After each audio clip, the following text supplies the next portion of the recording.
Good morning. I declare this meeting of Kempsey Shire Council open on this day, the 20th of September 2022.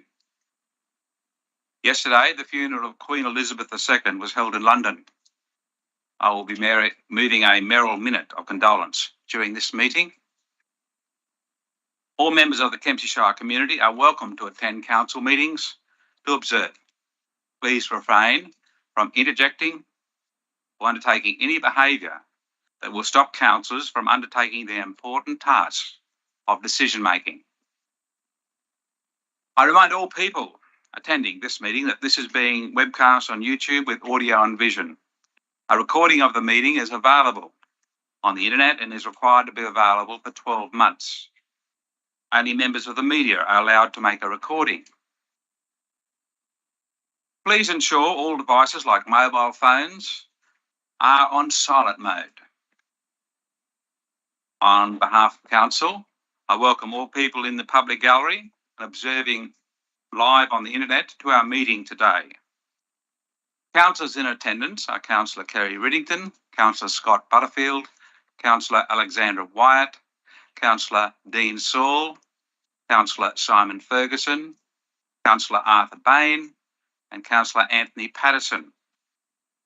The Council staff in attendance are Mr. Craig Milburn, General Manager, Mr. Steve Bisley, Acting Operation and Planning Director, Mr. Steve Mitchell, Director Corporate and Commercial, Mr. Daniel Thorogood, Manager Governance and Information Services, Ms. Mel Pedersen, Coordinator Governance and Information Services, and Ms. Garlene Burley, Manager Commercial Business. We'll now move to item number 1 of the meeting, the opening prayer. Would Councillor Ferguson bring us the prayer, please? Dear Lord, help us in our deliberations today so that our decisions will be for the greater good for the whole of Kempsey Shire. Amen. Amen. Acknowledgement of country. Could Councillor Wyatt address that, please? Kempsey Shire Council acknowledges the lands of the Thungari and Zungari Nation. We pay respects to the elders past and present. We acknowledge the role of emerging leaders to continue to guide in the future. We acknowledge the stolen generations and the need to change practices to be inclusive. This land always was and always will be Thungari land. Thank you. Are there any apologies or applications for leave? I have received one from Councillor Ring and Councillor Butterfield. Yes, Mr. Mayor, I'd just like to apologise. I have to leave early today. Thank you very much. Both those are recorded. Mover, Councillor Patterson. Seconder, Councillor Riddington. Any dissent? Declare it carried. We now move on to item 4, confirmation of minutes. There's a recommendation there that the minutes of the ordinary meeting of the Kempsey Shire Council dated 30th of August 2022 be confirmed. Do we have a mover? Councillor Bain. Seconder, Councillor Butterfield.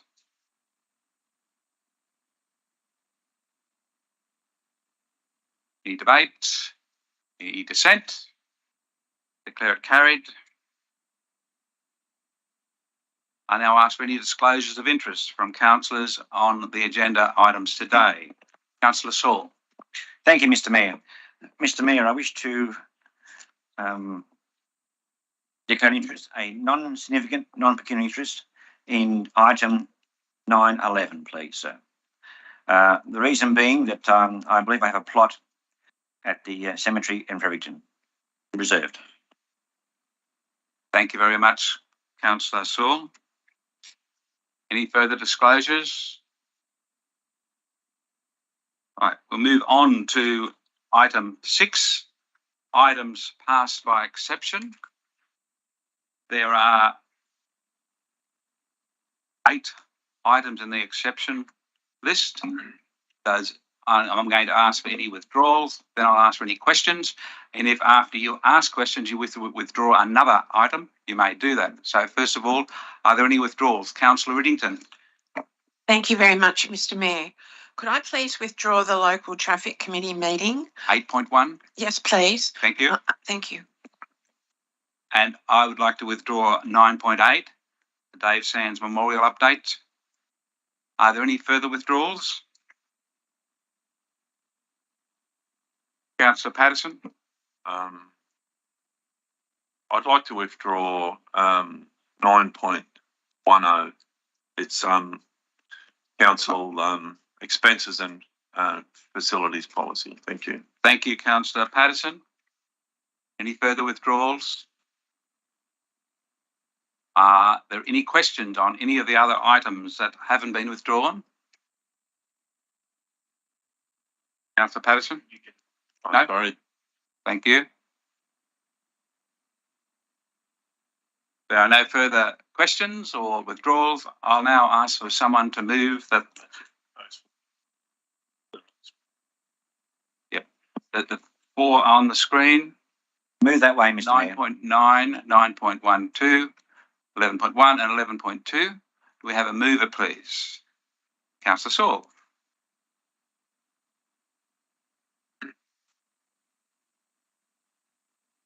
A seconder, please. Councillor White. Is there any dissent on the recommendations? Are you adopted?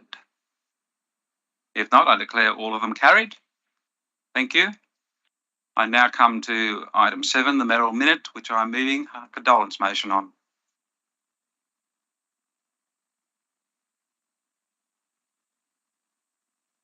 Many people of Kempsey Shire were saddened at the death of Her Majesty, Queen Elizabeth II, last week.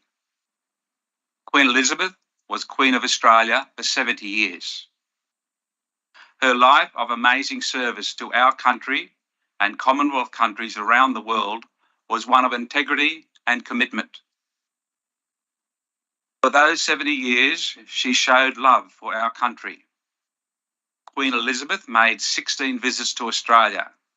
The first was in 1954 and the last in 2011.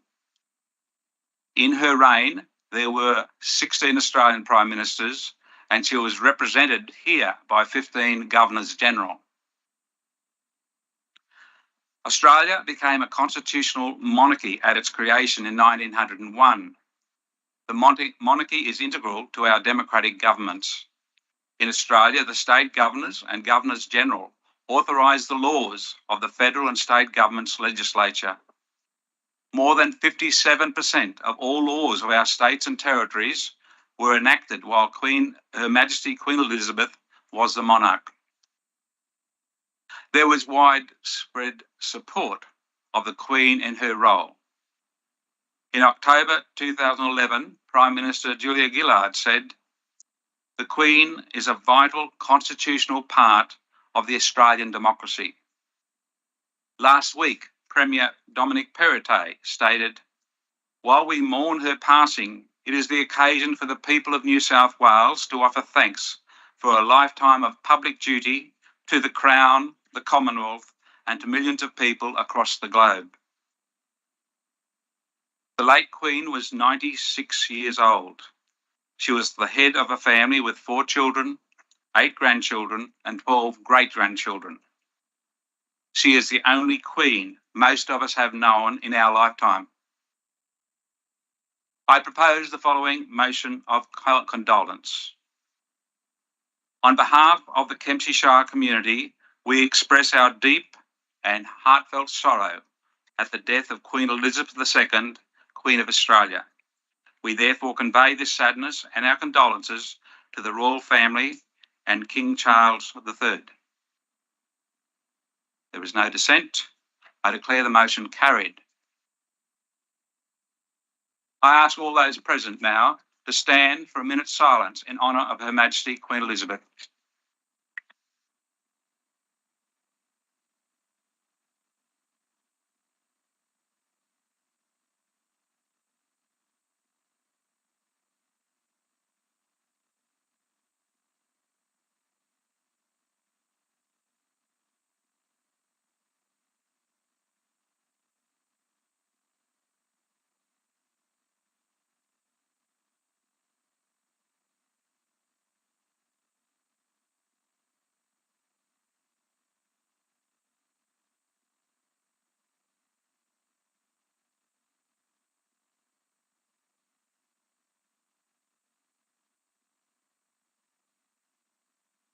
Thank you, everyone.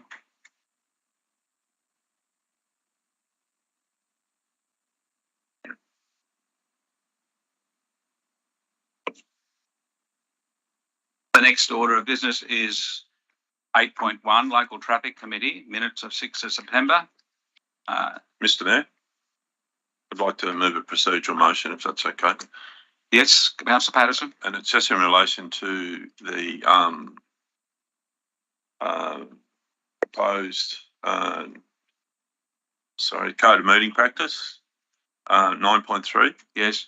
As Councillor Butterfield's leaving the meeting, will not be here for when that's going to be put in front of council. I'd like to move that forward. Straight after 8.1. Yep. Okay. That'd be great if that could be possible. Thank you. Thank you. Just in relation to have a full council, even though we're missing one at the moment, yes, here for that decision. I accept that, Councillor Patterson. Anyone dissent from the procedural motion? Do we need a seconder? We need a seconder. Councillor Riddington, thank you. Thank you, Councillor Patterson. No dissent. That will occur straight after we deal with 8.1. Do we have a mover, please? Councillor Riddington.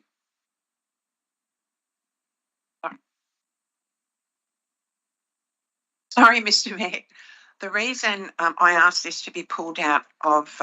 before you speak to it, sorry, you've moved it. I need a seconder, please. Oh, sorry. Councillor Patterson, thank you. Thank you. You may speak to your motion. Thank you so much. Yeah, the reason I pulled this out of the list is that we had a really emotional speech last night from a resident of River Street, and that's part of the minutes of the Traffic Committee. And as a member of the Traffic Committee, I'd just really like to put it on public record that these minutes are only recommendations.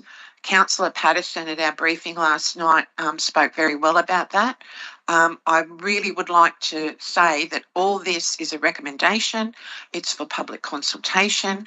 Our traffic representative, Mr Toms, will be talking to this particular person, and we will resolve things. Sometimes you can, sometimes you can't. This is a recommendation only. Thank you, Councillor Riddington. Anyone else wish to speak for or against the motion? Councillor Patterson. Just thank you, Mr Mayor. Just make further support in Councillor Riddington is that it's such a good use of our time with the community to come in front of the council and to speak to the council, to let the councillors and the community know of their agreement or disagreement with things that are coming towards council, and quite often it's education that can be given to those members of the public, our ratepayers, that can give them a surety about what goes on in the council and in the Traffic Committee. As Councillor Riddington said, the Traffic Committee makes recommendations only to the council. Thank you, Councillor Patterson.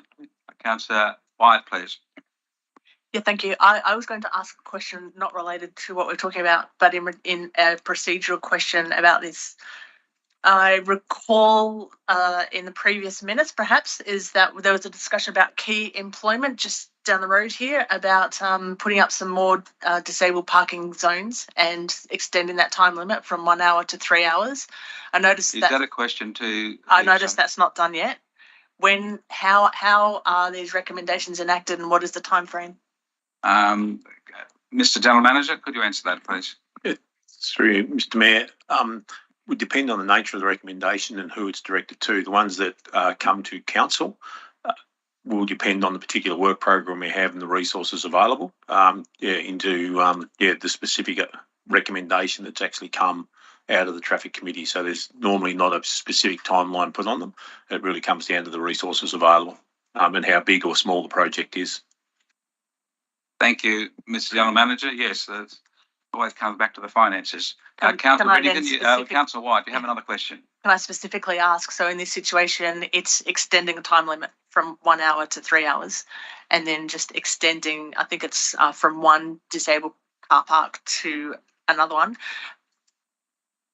I guess I'm asking in terms of what is the expectation. So the community have put this up, the traffic committee endorsed that as a recommendation. So when can they expect it to be done, given the fact that it is just, I'd imagine, I don't know whether it's a legislative procedure that needs to extend a time frame from 1 hour to 3 hours, or whether it's a legislative procedure that requires more than one disability park there. Thank you very much. I understand the question, and you're wondering when it's going to happen. If you have any queries, and this goes for all councillors and the general public, if you have any questions about road traffic matters, you can write to council asking it be put to the Kempsey Traffic Committee, and they will address your concerns. Mr. General Manager, would that be correct? That's correct. And just in further response to Councillor Wyatt's question, it sounds simple, and in this particular case, it is relatively simple. Changing a sign, we've simply got to order a new sign, get the sign here. However, putting in an additional disability car park, we need to find out where it is, and then actually make sure it actually fits. Because it's not, you don't just replace a normal car park with disability car park. It's got to be wider. So to make sure that all fits, so there'll be some design work involved around that. So again, it comes down to the works program and when that's actually occurring. Thank you, Councillor Wyatt. No further questions. Yeah. Yes, you do have. So Councillor one Wyatt. follow-up question. So in terms of managing expectations, I presume then either the traffic committee or council just maintains communication with them to say, yes, your recommendation was endorsed by the traffic committee. Council will address it when resources become available, just so that they know that their issue was discussed, addressed, endorsed, and that council are aware and that council will do it. Do we maintain that communication with those people, or is it traffic committee responsibility? Thank you, Mr. General Manager. Through you, Mr. Mayor, it's certainly the responsibility of the Traffic Committee, which is a state government committee, for them to actually maintain communication with people who've been in touch with them. That's their responsibility. If there are recommendations that have come specifically to us that council's then supported, then we've got a level of responsibility to try and ensure we get those works done. But the timing of that, like I said, will vary depending on the size and nature of what the recommendations are. Thank you, Mr. General Manager. Are there any further questions or debates? If not, I'll put the motion. Is there any dissent? There's no dissent. I declare it carried. We now move on to 9.3 due to the procedural motion, which is on page 18. It's a code of meeting practice, and it's now up on the screen. It's been buried from the original in the agenda. There are some changes there. In the first instance, I'll ask for a mover, and then we can go any amendments. Councillor Patterson, you would like to move it? As on the screen? You can make no, you don't make an amendment. If you're moving it, you move it with the change in this motion, okay? I'll move it if you like. So, well, you could have moved. I'm just waiting. Councillor Patterson needs to Councillor Patterson, you have a right to move it the way you like. So you can actually put the amendment into the motion, and if we don't like it, we can vote against it. Or if we agree, we vote in favour. So, Councillor Patterson, your amendment, please, to the motion, and then it becomes the motion. I have procedurally, I have two amendments. I'd like to start off with my second amendment, if that's okay, because I'd like a fellow councillor. Yes. I'd like a fellow councillor to speak about the first amendment. I actually, if I move the first amendment and I'll ask my fellow councillor to speak about it, is that okay procedurally? Yeah, through you, General Manager. Yeah, you're not actually moving an amendment. You're moving the motion. Motion. So state the motion, and the two. What I'm understanding you're saying is there's two things you want to add to it. Yep. So just add those two things to it, and then the councillors through the mayor can actually have the discussion and speak to for or against. Okay, thank you. Okay, well, the first amendment is that one that they leave the opening prayer, which how it is currently. Mr. General Manager, could you help us with that? Yeah, that's in the recommendation that is before you. That's actually maintaining as it currently is, which is the start of the order of business will be opening prayer. Mm-hmm. So that hasn't changed. That hasn't changed, thank you. And the second is I'd like to include in the opening of the meeting after the paying respect to the Aboriginal elders past and present. I would like to move that there was that we pay respect to all servicemen, women, and families, past and present, and thank them for all what they have done for our country. And I would thank also a fellow councillor, Councillor Bain, that also gave me input on this. As servicemen and women who have passed and who are presently serving and living in our community and serving our country, I deem it as an utmost priority for me, for our council, and hopefully this could be picked up by all councillors in Australia, that we pay respect to those people who give their lives and put their lives on put their lives on the line for our freedoms that we enjoy today.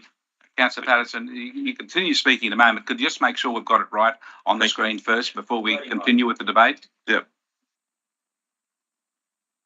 We'll just pause while this is fixed. Where is it? I'm getting it. Oh,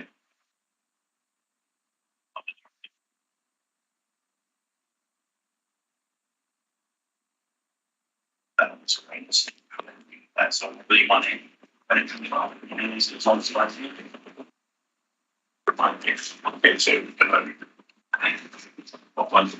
one excess. So the addition to the recommendation that was there is 1F, add to clause 7.1 the order of business after acknowledgement of country and acknowledgement of servicemen, women and families past and present. Councillor Patterson, you okay with that? No other additions needed. So you now have a right to speak to your motion, or you're happy with what you've already said. So okay, so before we do, I need a seconder, of course. My mistake. I apologise. Councillor Ferguson, please. Yeah. So seconder, Councillor Ferguson and Councillor Patterson in moving the motion. Thank you. So just speaking once again about the amendment one, I believe that in our discussion last night that the amendment was changed to remove the prayer that has been said continuously since I've been a councillor, and just say any prayer, because that's not what I want. I want the prayer to be the prayer that is the same prayer that's used by, and Councillor Ferguson will speak about this as well, the same prayer that opens up federal parliament, state parliament. I wanted that to be used in, I would like that to be used in our council meetings. And then just speaking on the second item is that I do believe our whole community needs to be inclusive. We need to be accepting. We also need to make sure that we pay respect to those people, past and present, that give their time, their lives, their whole life, their families and everything for the betterment of our community that we cherish and live in today. Quite often I do believe that we get mixed up with quite a few other things that are going on in our lives and never forget those people that gave their lives for our freedoms today. Thank you. Put it to the rest of the council. Thank you, Councillor Patterson. Do we have another speaker or a question? Councillor Ferguson, please. Yeah, I'd just like to speak in favour of and support of both those. Well, one's not technically a change now, is it? It's no. Yeah, I thought it did change. Yeah. So, just before you continue on, Councillor Ferguson, could I ask Mr. Thorogood to explain the change, please? Yeah. Or Mr. General Manager. Thank you. What we need to have clarified, and I think so all the councillors understand, the current opening in our code of meeting practice and in the order of business is that we have an opening prayer, and as it was read today, what I'm hearing Councillor Patterson say is he wants that changed to still have the opening prayer there, but it be the same prayer used in state and federal parliament, which is the Lord's Prayer. That is what they use. Or do you just leave it as an opening prayer? The one we read this morning is what I was okay in favour of. Did you want to stipulate the words, Councillor Patterson? Because that's not in there. So Okay, I would like the words that we use today, sorry. Okay, all right, so that's not, Standard. so it's not the state Yeah, government. so No change whatsoever Yeah. to the order of business to actually So include. there's a misunderstanding the last word. night then, because Yeah. there's a few of us believe that the prayer was going to be whichever prayer anyone Okay. felt like. But thank you, Councillor Patterson. You're just clarifying, you're not speaking to the motion. Councillor Ferguson, you were still speaking, so you wish to add to that, please? If I can just leave it as in support of both. I know that everyone doesn't believe in God, but I believe that God believes in everyone. We've got an amazing wealth of experience and knowledge in the room, and I can't think of a better way to start our decision-making process in asking for help to make the best decisions for the whole Shire. So thank you. Thank you, Councillor Ferguson. Councillor Bain, please. I'd like to propose an amendment that we change the opening, that we maintain the heading of opening prayer, but we remove the prescriptive words so that each councillor can say their own words in their own way. And additionally, I would like to speak in support of the acknowledgement of servicemen, women and their families. I think I have personal experience of with veterans, and some of them are doing it very, very tough. I'm concerned that more veterans from. So you're moving an amendment. I'll move, one thing at a time. I'll move an amendment that we remove the prescribed words for the opening prayer. So for the new councillors, we now deal with the amendment and solely the amendment until a decision is made, and then if it becomes accepted, it becomes part of the motion. So we need a seconder, and we also need the words that you would like, Councillor Bain. So do we have a seconder for the amendment? Councillor Riddington? So sorry, I might just clarify if I can just drive If for a you second. could, Mel. Mr. Thompson. Just so we're clear, so we have the original motion that was moved by Councillor Patterson, which was the recommendation as well as clause F. And after hearing what him and Councillor Ferguson had expressed, we added a G, which is to retain the existing clause 23.3 we have that stipulates the form of the opening prayer, not the from. So here in Councillor Bain's amendment, we have simply removed that G. So opening prayer remains, but there is not a stipulated form of it. That's what, yes.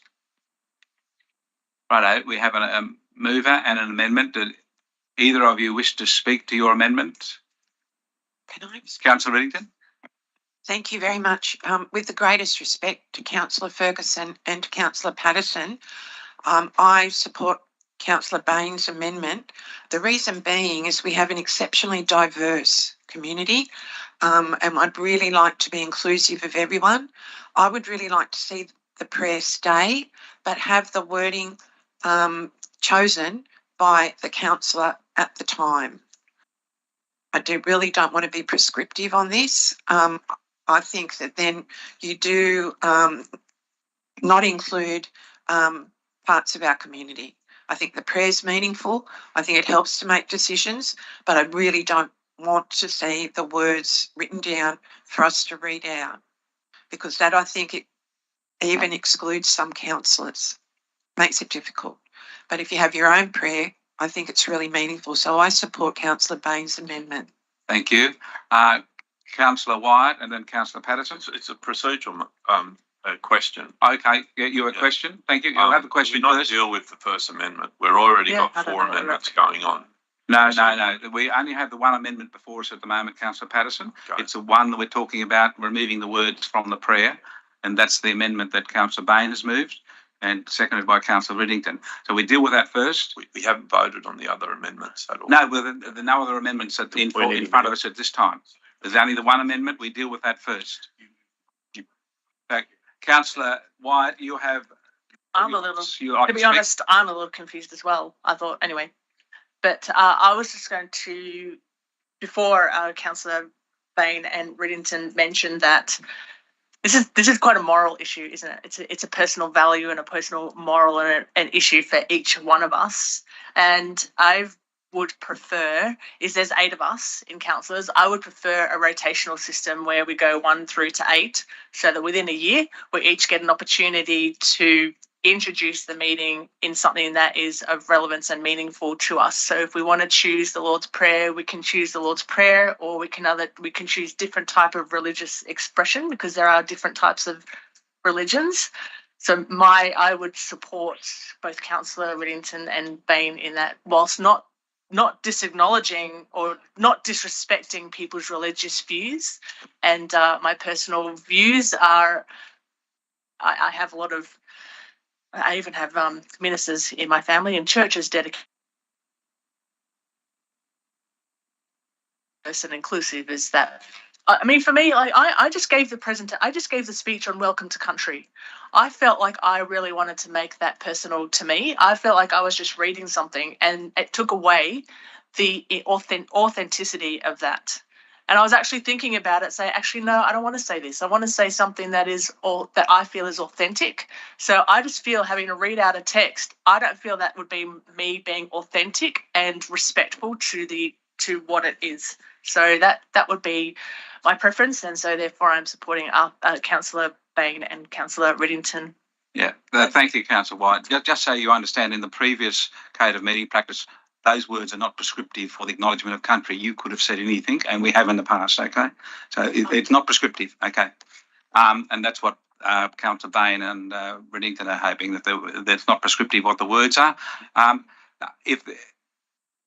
Councillor Patterson, did you wish to reply to the amendment before we put it?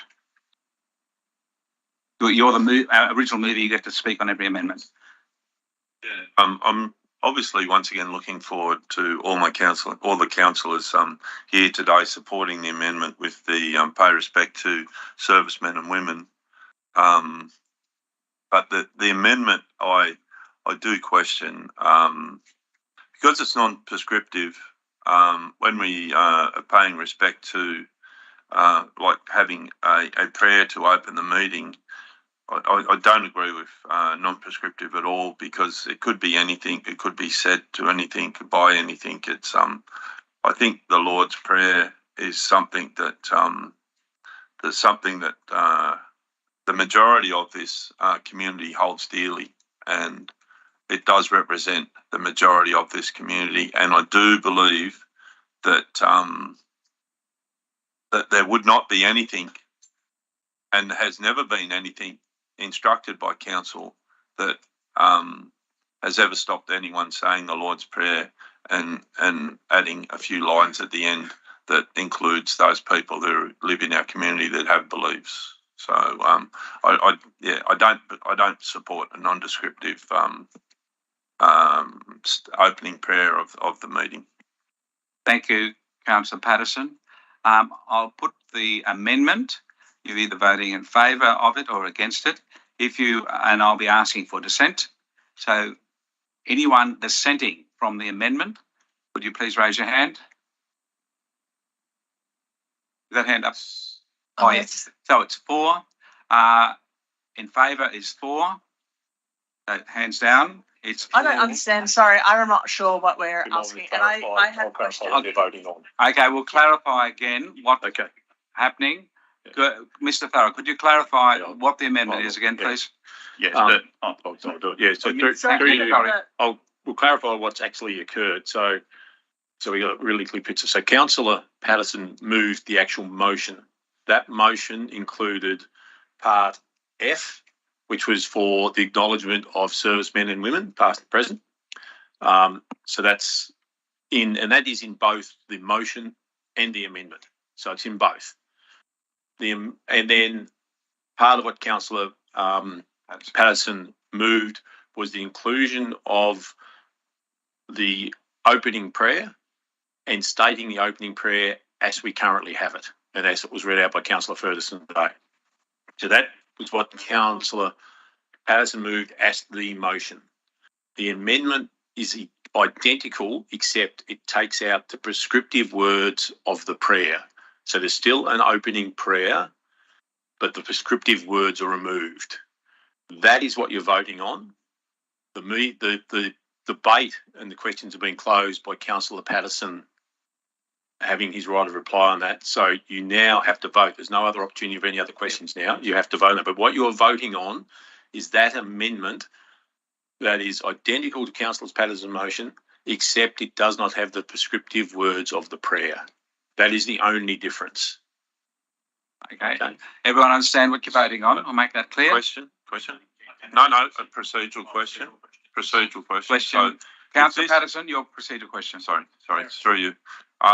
So if this amendment goes down, does that doesn't take down my original motion? No, not at all. No, it's exactly as Councillor Mr. Milburn just spoke to you.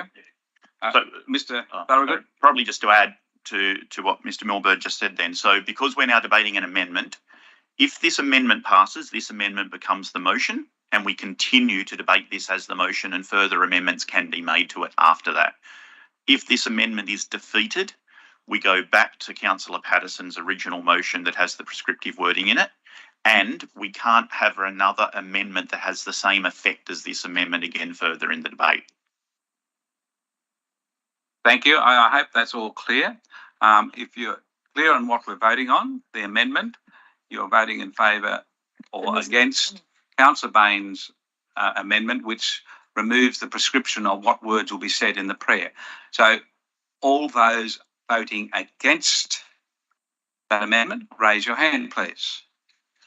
There's 4. There's 4 in favour.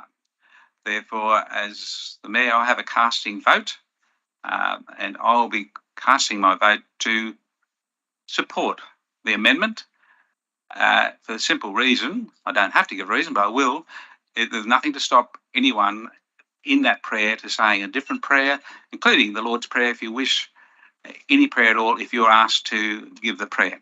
So the amendment is carried. It now becomes the motion before us, and we then have any further amendments to be put up now if you wish. I have a possible amendment, so I'd need to ask a question of the General Manager or Mr. Thorogood on the item there, E, at 1E, it says clause 7.1, the order of business, change 10 notices of motion, questions with notice to 10 reports from councillors. Will there still be questions with notice and notices of motions within reports from councillors? Because it says reports and a notice of motion is not a report. So could you clarify that, please? Mr. General Manager? Through you, Mr. Mayor. A notice of motion is the way councillors put up a report. It's the same template and everything. So we're just, I guess, trying to simplify it. So questions on notice and notices of motion and delegates reports would all become, and rescission motions would all come under the heading of reports from councillors. Okay, so do we need any additional in the Code of Meeting Practice to specify that? We can add that. Yeah, we can add some words, but yeah, So that's clear understanding and notice of motion is Yeah. still part of that. yeah, all of those 4 clear areas: questions on notice of motion, delegates reports, and rescission motions would all form part of reports from councillors. Right. Thank you very much, Mr. General Manager. That's very clarified. Councillor Bain. Yeah, I don't have an amendment. I would just like to speak in favour of clause F, that we must respect the servicemen, women and families who have been engaged in duty to our country. Particularly, I'm concerned about current veterans of Afghanistan who are committing suicide. More are dying by suicide back home than did when they were serving overseas. It's an extremely difficult time for those veterans, and I think acknowledging them is going to help them to feel that they are held in regard and respect by our community. So I would support that. I support the motion and commend it to my colleagues. Thank you. Thank you, Councillor Bain. Councillor Saul, you wish to speak. Thank you, Mr. Mayor. Mr. Mayor, I also wish to support the motion. Clause F is very important. Mr. Mayor, a number of years ago, previous councils had the decision to create Streets of Honour. The Streets of Honour campaign was to acknowledge fallen soldiers from our community in their villages and townships, and that was a wonderful thing to see. This also adds to that. So we do pay respects to our past servicemen and our present servicemen and their families. I mean, our country is kept safe by the actions of those who have given their lives and fought for our country. This motion, I think, is important. We should accept this and value it very highly. Thank you, Mr. Mayor. Thank you very much, Councillor Saul. Anyone else wish to speak for or against or move an amendment? Councillor Wyatt, please. I mean, I feel this is also one of those personal moral value choices as well. And whilst I agree with the amendment, I think it would be rather disrespectful if I didn't. What I am concerned, though, is that it doesn't distract from the fact that an acknowledgement to country is very different to an acknowledgement to the servicemen and women. And I also note, I just don't want to see this whole list of acknowledgements that we do and then none of it is authentic. So I guess that comes down to if we do that rotational introduction to the meeting, then we can say the prayer, the acknowledgement, and the acknowledgement to the servicemen and women in a way that is authentic and real for us and the community. That's my comment on that. Thank you, Councillor Wyatt. Councillor Patterson. Thank you. Just we're still open for comment. No, you've already spoken. So you have a right to speak in closing the debate. Okay. You could move an amendment. So. No, I just. Well, I'll answer that. So anyone else wish to speak? And then you'll get to speak. Okay. No further debate. I'll ask the mover of the motion to speak and reply. Thank you. I'd really like to thank my fellow councillors for doing something that,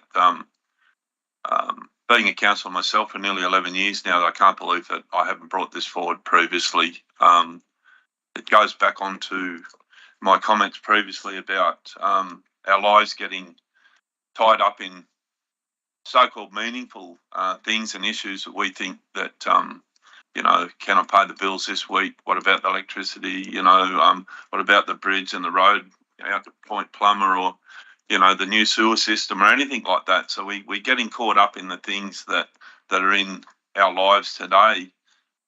But in that, we've forgotten about our servicemen and women that have done so much for our current situation in Australia here that we enjoy. As I'm proud to say, a full-blown Aussie. That now that we get to acknowledge those people that have given the ultimate sacrifice for the things that we today celebrate and take for granted, our freedom. Thank you. Thank you, Councillor Patterson. I will put the motion that's on the screen to the meeting, and I ask for any dissent. No dissent. I declare it carried. We move now to item 9.1, which is on page 9.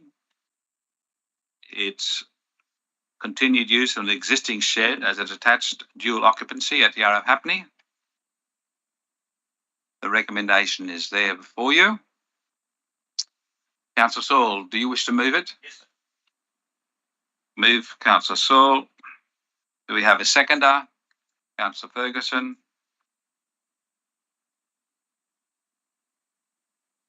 Councillor Saul. Thank you, Mr. Mayor. Mr. Mayor, I think it's important that this be tidied up. In the past, councils had to go out and check compliance on many items. This is one that's come up, and by having this put to bed and taken care of, it's another importance for the community.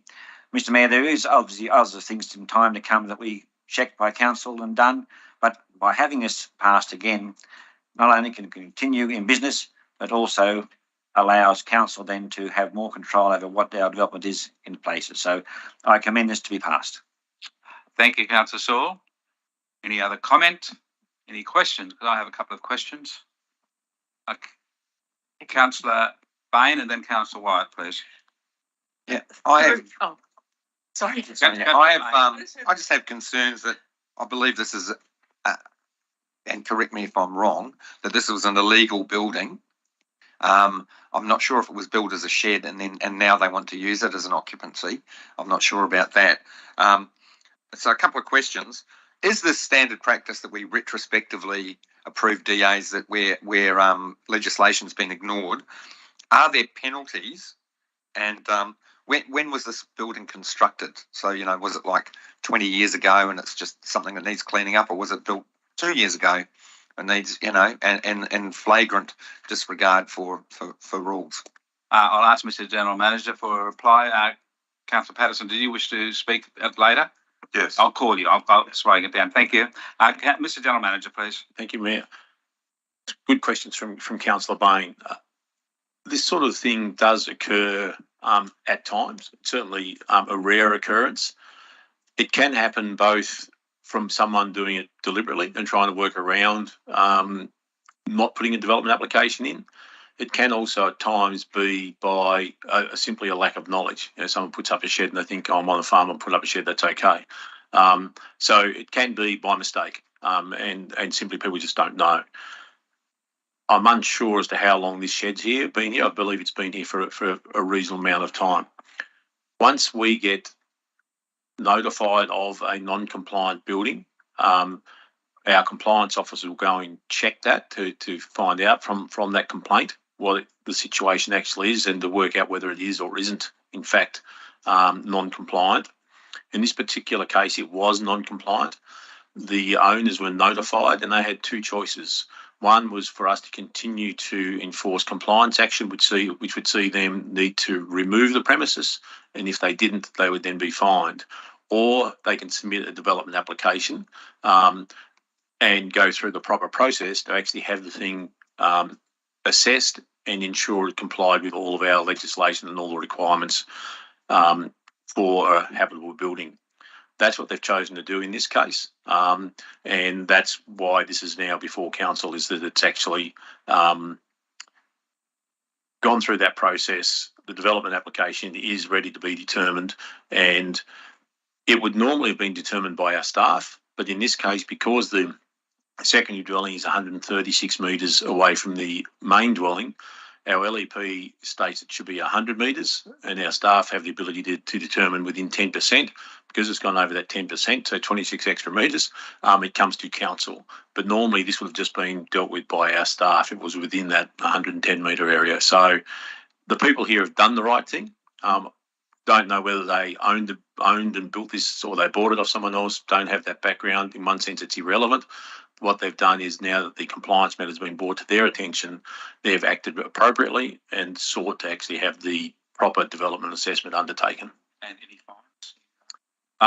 In relation to fines, that would depend on the particular attitude of the people where we undertake the compliance action. In this case, they wouldn't be fined because they've actually undertaken the appropriate action, and that is to actually put the development application in, and there's obviously clearly costs involved with that. So they've actually undertaken the appropriate process, and because of that, we cannot fine them. So the legislation doesn't allow us to do that. Thank you, Mr. General Manager. Councillor Wyatt, please. They're all the questions that I was going to ask, that we're basically being asked to provide an approval pathway for a retrospective DA to make it compliant, and that it's come to us to decide because it's outside of the parameters which council staff can apply for. I guess my question, and maybe this is a question on notice, is how many retrospective DAs has council not approved?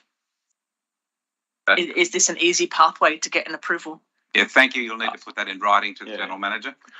Just one comment on that. We would certainly wouldn't have a clue, but no, it's not an easy pathway to get approval. They still have to go through the proper DA process, and if it didn't comply, we'd reject it. So, or they'd have to bring it up to compliance standard. So it's certainly not an easy pathway. It's just the normal pathway. Thank you, Mr. General Manager. Councillor Wyatt, follow-up question? And if something was rejected, then there would be a letter issued that you would have to remove, presumably, although we have seen another, if it's rejected, they would have the opportunity to rectify. If they chose not to rectify, then we'd issue an order for the demolition or removal. Thank you.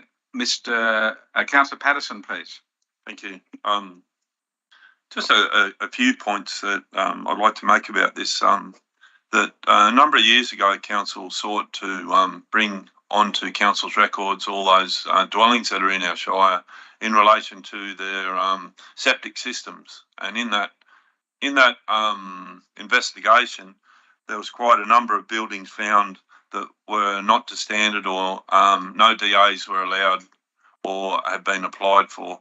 And Council had worked with all of those people and really had great results for the majority of those people that had non-compliant dwellings, and brought them, majority of those, onto Council's books, and work with those people to not tell them that they have to rip down their family home that they've lived in for the last how many ever years, but to work with them, as a council should, to bring their development, whatever that may be, within council standards. And I think it's very good due diligence of council that they do that, especially the fires that we've just been through, because there's so many dwellings out there that don't have proper fire protection in their build. And I think it's fantastic that council is doing this.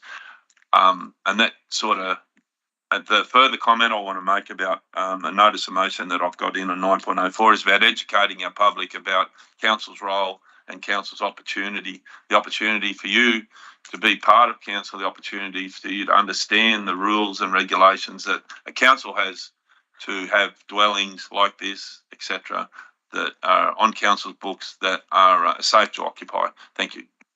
Thank you, Councillor Patterson. Do we have any other debate, Councillor Saul? Just going to write a reply, Mr. Mayor. No, not here. I'll answer that when we've left this issue. I'd like to ask a question, and it's a little bit complicated. The LEP on a dual occupancy requires a building be no more than 100 metres away from the original residence. And this one is further away, and that's why it has come to us. So my question is, what was the thinking of the people who brought this legislation in, that a LEP, the dual occupancy, has to be 100 metres or less? It's a quite unfathomable thing to try and understand why it can't be 200 metres away if there's enough land for that to happen. So, Mr. General Manager, could you help me with this, please? Through Mr. Mayor, maybe I would do, but I'm going to try and put my mind into places that probably a bit scary when you're trying to put yourself into the minds of people who have formed legislation. I think there's a couple of key reasons for this. Is that if you've got, you take a 100 acre, 40 hectare lot, which is the minimum lot size for rural areas, if you start putting your houses, 500 metres apart, that sort of thing, you start to break up that land in terms of its use as agricultural land. So I think part of it, I'm only making an assumption here, the part of it is to keep the houses close enough so you've still got the viable agricultural land around that. And I think one of the other things I just comment with anything like this, the RFS obviously has a pretty keen interest as well. So they don't want things, if they're having to go to rescues and things like that, and bushfires and that, they don't want things too far apart, and particular access and those sorts of things. Keeping them closer together, I think, also may help in terms of, potentially biosecurity. You're not likely to spread things so much by having, houses and things like that. So they're all assumptions. I don't know for 100% certainty, but they would make some sort of sense. Thank you, Mr. General Manager. It kind of clarifies my mind a little bit, but thank you. Is there any further debate? Councillor White, it has to be a question. You've already spoken. No? Therefore, if there's no further debate, I'll ask Councillor Saul in reply, please. Thank you, Mr. Mayor. Mr. Mayor, very quickly, I've no doubt there'll be quite a few more in future, these type of things come before council. In the past, many years ago, a number of dwellings upriver was discovered who weren't compliant and have been done so. Mr. Mayor, we need to grow our economy, and by doing so, the fees from this will help us again for council. So, honestly, there will be more of these coming along. We need to support our community, not be detrimental. So I would urge you to support this report, please. Thank you, Councillor Saul. I'll move the motion. Is there any dissent on the motion before you? If not, I declare carried. We move on to item 9.2, which is on page 15. Compulsory acquisition of land for community purposes at Wittitrin, 12 Davis Road, Wittitrin. The recommendation is there before you. I request a mover, please. Councillor Wyatt. A seconder, please. Councillor Bain. Too slow there, Councillor Butterfield, but you'll get there next time. Councillor Wyatt. I have a comment about support and then have a question. So which one do you want for? Which one do I put first? Comment or the question or the comment? Well, you okay, choose. right, yeah, sure. So I was trying. I'm just trying to get used to this whole process. I certainly commend this, and I would just like to point out that I think there's someone here from the community. Having been involved in emergency service management for 30 years and having seen what these people went through in the 2019 fires, which started a few ridges away from them and then eventually came to them from the south, from the west and from the north, and they put up with fire there for 6 weeks. And I can't imagine what that would be like living with in terms of not being able to breathe, but in terms of just the threat that they were constantly under. I think that one minute they thought that they were safe and the next minute they weren't. And if you know that area, they can be trapped there.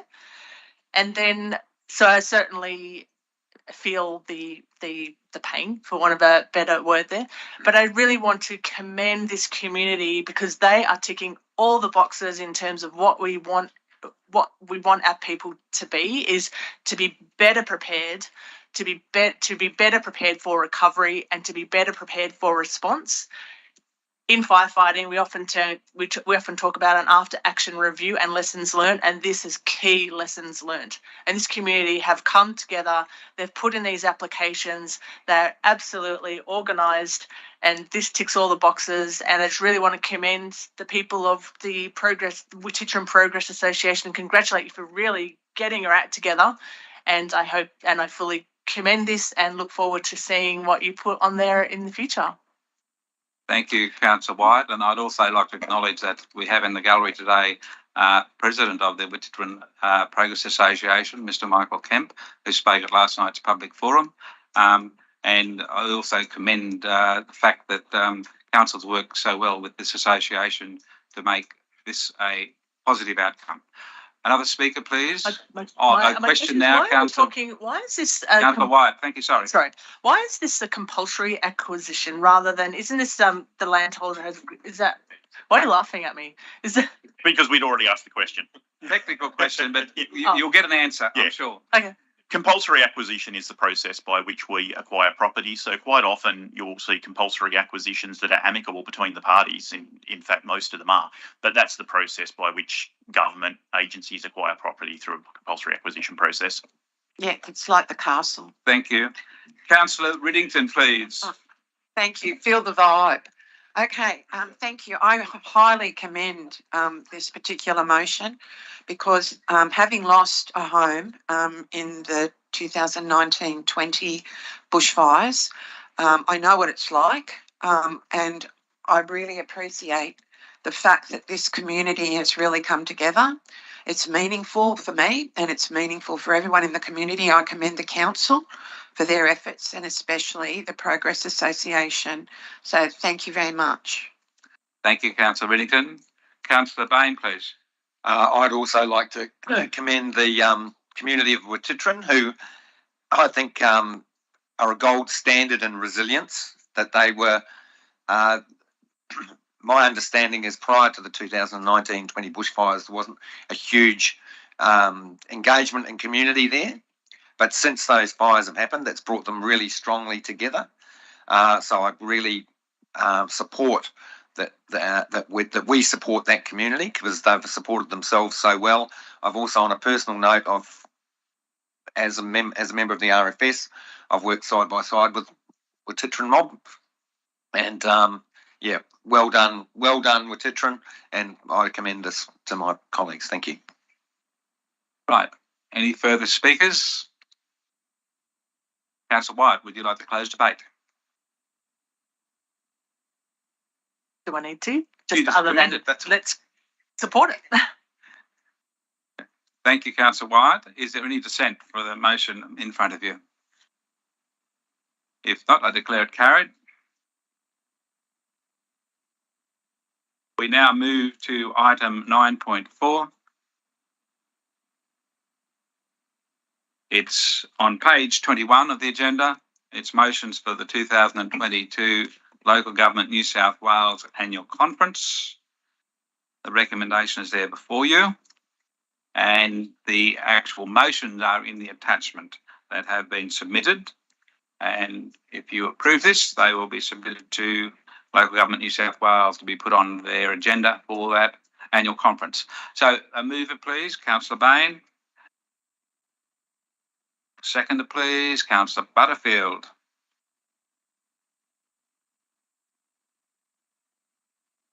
Thank you. Councillor Bain, please. Yeah, I think the local government conference is a very powerful lobby group where we can get involved and make a difference on a state level, and that will impact on our local level. I think the three motions that we have around the RFS assets, the old DAs, ghost or zombie DAs, and the education of our community and electoral, I think clearly after the fiasco of the iVote, we need education for our community in the electoral process. So all three of those motions are very, very strong and will have to be good for our community. I'd also like to make the point, the issue around the RFS assets is not against the RFS as such. It's around the state government cost shifting onto council, asking us to depreciate assets which we have no overt control over. So I commend this motion to my colleagues. Thank you. Thank you, Councillor Bain. Councillor Patterson, please. Thank you. I'd like to move an amendment, and it's in. But can I ask a question of Director before I move an amendment? Certainly, Councillor Patterson. Thank you. My question to through the General Manager possibly is Councillor Wyatt's motion about zombie DAs. Could you give me a quick rundown, if possible, of what the 5-year time limit, what difference is that going to make, positive or negative, to people wishing to develop the land that they have purchased or are going to purchase, before I make an amendment? Mr. General Manager. Repeat that again. The five-year years term, in relation to development land can approve a purchases. maximum of 5-year term, during which time physical construction works to be Okay. substantially completed. I'm concerned about the word substantial, and I'm concerned about the 5-year term. Okay. Through Mr. Mayor, just going back, it has nothing to do with land purchase. When you purchase land, this relates to when a DA is actually submitted and approved. So the 5 years starts from the day the DA is given consent or is approved. What Councillor Wyatt is suggesting in this is that within that 5 years, if you've submitted a DA, that you should substantially start building whatever it is you got the approval for. In this particular one, should be substantially completed within the 5 years. That, depending on the various perspectives, for some people, if you're building a house or a shed, that might not necessarily be a problem. If you've got a very, very large development that might be across a range of stages and things like that, setting a 5-year time frame for substantially completed could be more of an issue. It comes down to a whole range of things, particularly large developments, such as financing arrangements, where they're going to get their funding from, how they're actually going to stack that up as well. Does it have an impact on the land value? It's hard to say. If something like this was implemented often people will buy land, they will get a development consent for something and sell it with approved DA, which makes it easy for the next person to actually purchase that and adds value to that land because the DA is there. If someone was going to buy it and there was only 1 year left, obviously, any real estate, the old adage, buyer beware, they'd need to be aware of that. And the market would work out whether that, if something like this was bought in where it had to be substantially completed within the 5 years, the market would work out whether that land value is there or not. So what the current legislation requires is that they have to show commencement of the DA, and there's now case law that clearly indicates that putting survey pegs in and things like that is not sufficient. They have to do substantially more than that, but they don't have to be substantially complete.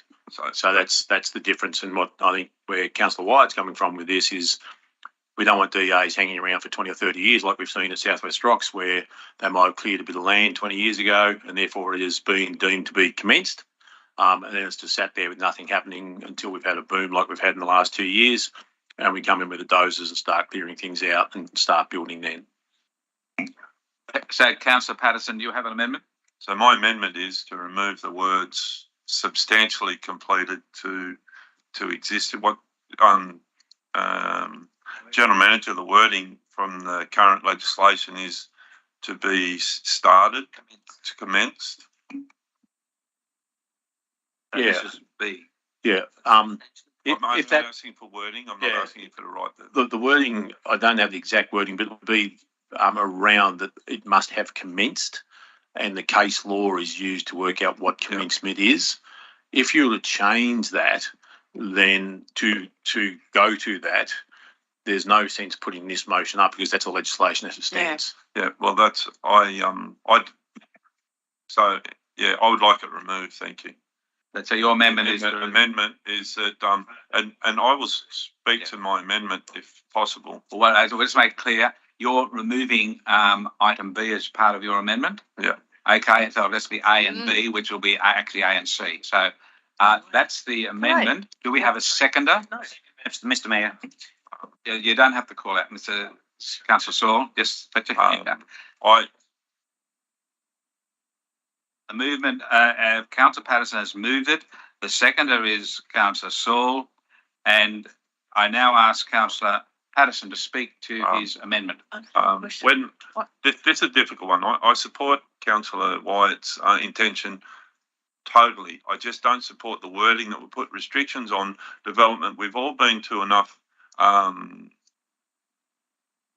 meetings, even some of the new councillors have, and when we've had things explained to us about timing, we've had people saying, why is there so much development at South West Rocks? It's all about timing. Developers can make more money in Coffs Harbour, so they make more money up there. And when I say make more money, they make more buildings to put people in, ratepayers, etc. And then timing-wise, when that gets filled up, then they look at, and unfortunately this is the world we live in, they look at, righto, we'll have developments happening more so closer to us, Crescent Head, South West Rocks, etc., where they actually can make money and a little bit more money, and they can actually move towards selling those properties financially successfully. I'm not standing up for developers, I'm just trying to talk about timing. The timing where something in 5 years needs to be substantially completed, I do not support. Where I do support Councillor Wyatt's norm in the sense that to bring alive ghost DAs and to put some more type of, and I would ask Councillor Wyatt if there's any way that wording could be changed, that put some more pressure on those ghost DAs not to be completed but to be started. And that I would support that. Thank you, Councillor Patterson. Put a motion to move to the committee of the whole. Thank you. So we're now debating the amendment, which is withdrawing the item that Councillor White put in as a motion for local government. I'll now hear debate from other people. Councillor White. Can I move to be the committee of the whole? Because I feel I would really love an opportunity to Yeah. Well, yes, about you move my- that motion. You I don't move speak to the to- committee of the whole, please. Do we have a seconder for moving into the committee of the whole? Councillor Riddington.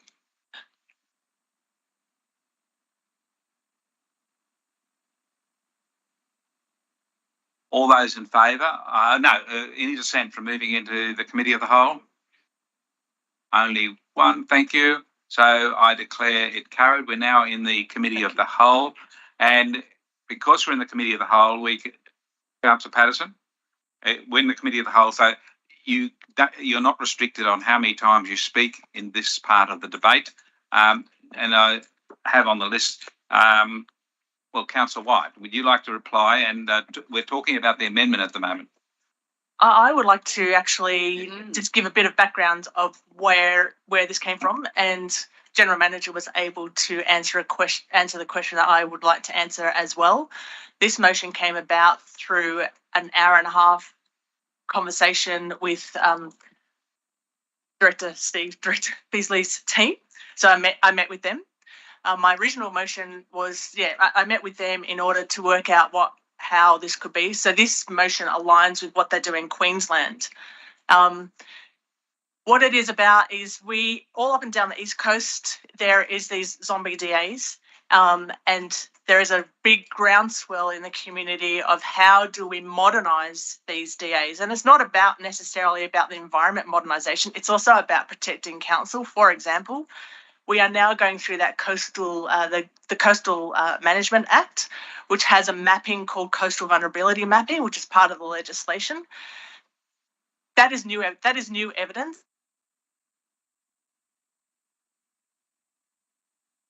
Coastal vulnerability mapping may now identify that area is in a vulnerable area. In the future, that prevents council from being sued for compensation. The last local government conference, there was a presentation there from a barrister who talked about how the Land and Environment Court deals with these matters. And we've all seen pictures around Byron Bay and around Sydney of houses falling into the ocean. The Land and Environment Court is now coming to the conclusion that it is going to sort of take into account a reasonable decision or something. Isn't that something along those lines, where whilst the legislation allows that, it's going to say, well, a reasonable person should have made a different decision. So it basically, and then I chased down that barrister after that meeting and said, can you please explain what you mean? And he said to me that, and there was another barrister standing there as well, in the future, the Land and Environment Court are likely going to say, well, council shouldn't have made certain decisions that can be subject to compensation later. It's not set in stone. So there's the compensation matter there. The other issue there around compensation is bushfire. So if you've got approval to build properties right up against a bushfire zone that was approved 30 years ago, and now that vegetation community has changed, because vegetation communities can change from grassy understory right through to sclerophyll forest to heathland, which is much more vulnerable in firefighting. Then there's a compensation issue as well. So it's not just about putting a halt on development, it's about modernising these DAs so that we've got something that was approved 30 years ago. Well, it's actually not retrospective because we can't do it retrospective. It's now going forward. So if there's something that's changed within 5 years or 10 years, then they have to account for that. And it is about risk management, and it's about preventing future compensation for councils, us, community have to pay compensation, but also about protecting those people. So if a person builds their house in a bushfire zone, they don't want to build a house in a bushfire zone. They want to build a house in acid sulfate soils. They don't want to build a house in a wetland. They don't want to build a house in one other type of hazard. So that's the reasoning for these. It's about modernising that development, and it actually brings it in line with the Queensland government, where they're required to reapply to modernise their DA rather than in our situation where it just extends beyond 30 years. Thank you, Councillor Wyatt. Councillor Riddington.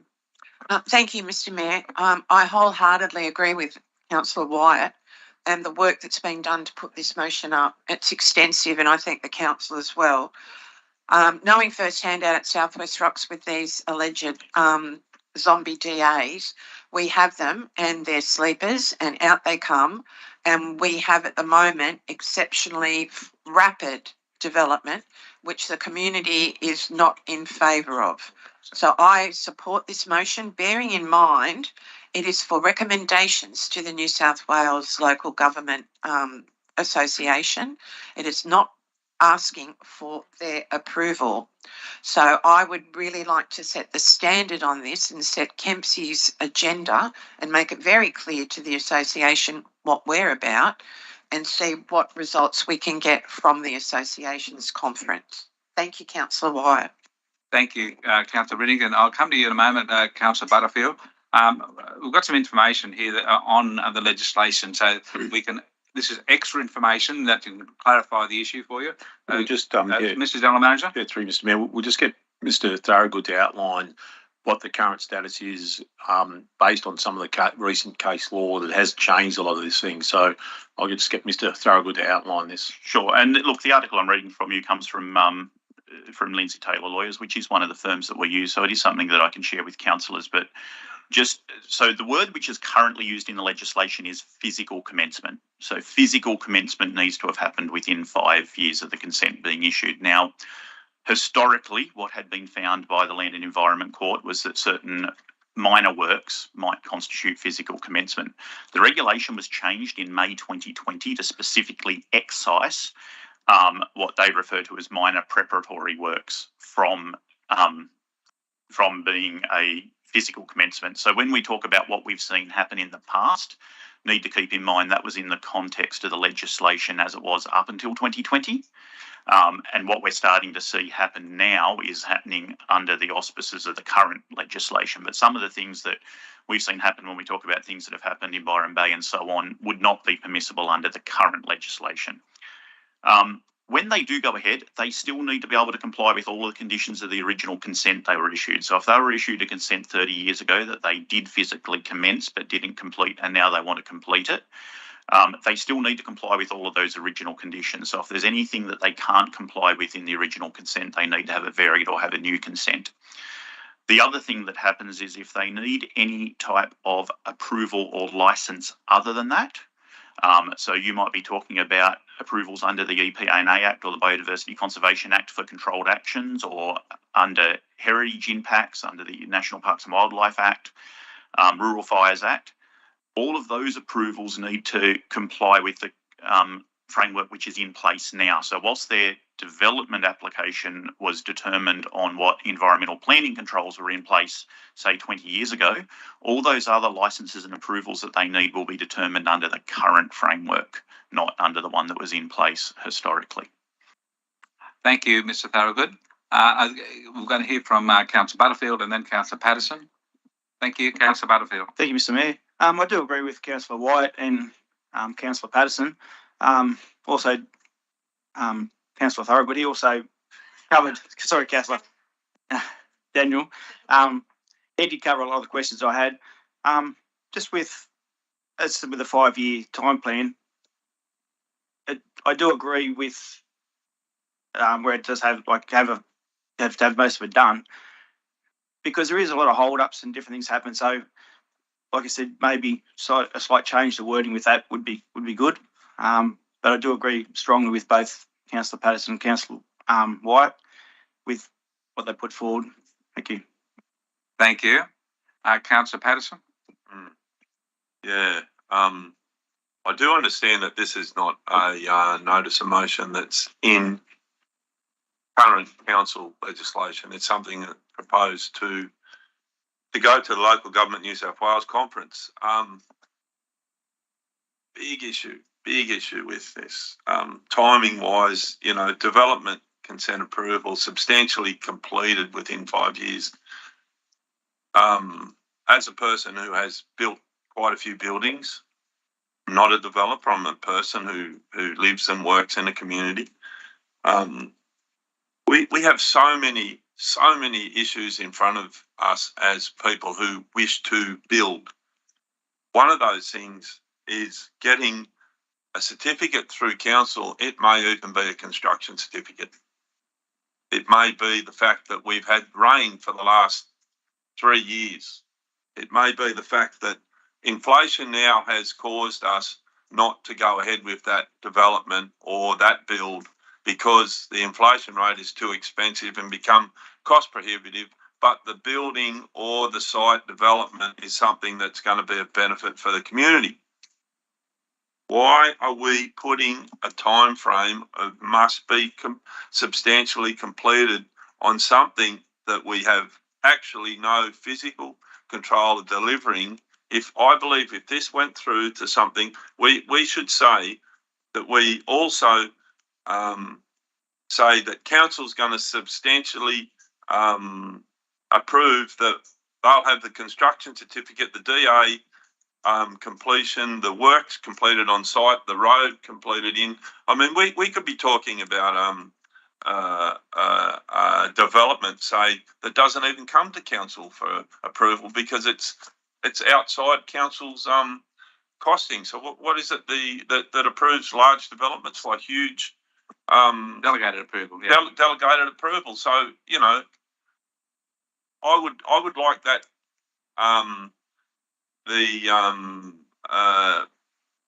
substantially completed wording changed to started, physically started, that lines up with current legislation.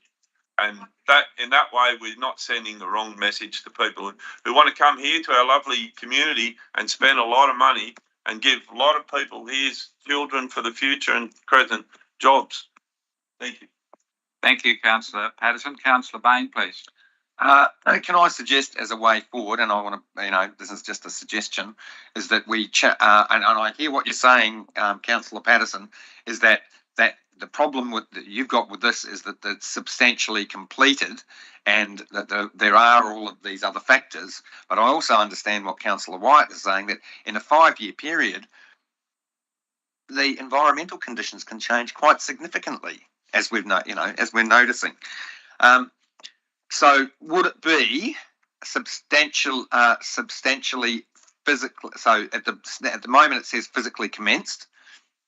By strengthening that to substantially physically commenced, I don't know if that's just wordsmithing. Well, I'm interested in response to that. I stress again. Thank you. I stress again as what Councillor Reddington. Yes, please. Councillor As what Councillor Reddington said, this is a recommendation to go up for 180 other local government, and based on your comments, I suspect that it won't get supported. But I would at least like to give it a go. And it's not about putting the stop brakes on development. This is actually about risk management for the developer, the landowner, and the people and council. It's not all about an environmental matter. And it's about, say development is approved today and then don't act on it for 30 years. In that 30 years, you can have all sorts of natural or social hazards that will change the type of land where that development can occur. And it's not saying that you cannot have your development. It's just saying if there is any changes, it's reassess your development, and so that it can be based on its current merits. So it's like looking at bushfire assessment, looking at coastal vulnerability, looking at social housing, looking at whatever it is else that is going to come in the future. You know, in 30 years, you can have a habitat change from a sclerophyll forest to an old growth forest where you get arboreal threatened species in your trees. That can happen in 30 years. You can have landscape changing from not fire to very fire threatened in 30 years. It is about a development that should be reassessed on its merits should that new information arise. And I also say this is not about putting a stop to development. It's about being responsible decision makers. And it's not just a matter for Kempsey Council. It is a matter right across the coast. And there is a coastal alliance group that is formed about it. And I didn't just dream up this by myself. I have networked with other councils and the community. When we talk about community, there's been several forums of up to 200, 300, 400 people in these forums to talk about these very things. And this is actually watered down compared to what some of the other people are talking about. Okay, thank you, Councillor White. Councillor Ferguson, followed by Councillor Saul. Yeah, thank you, Mr. Mayor. Can I just say I completely support the principle of what we're saying here and, heard all the sides. But another thought I had is if all these DAs automatically lapse in that time frame, the workload on our staff trying to get all those DAs that we already have a backlog of through, as well as additional ones to reassess, would be very difficult. Anything else? No, that's it. Thank you. Councillor Saul, please. Thank you, Mr. Mayor. Mr. Mayor, in the room, we're discussing the point of proposals. Madam Mayor, it's all about, Mr. Mayor, it's about perception. We need to be seen as a council going forward.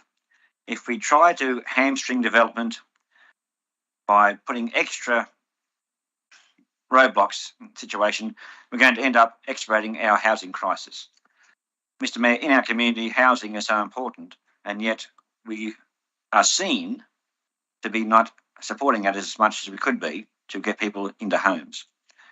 Mr. Mayor, I won't support this. I think we need to be proactive and not be trying to put roadblocks into having our community developed so we can have homes for people who need them in our community.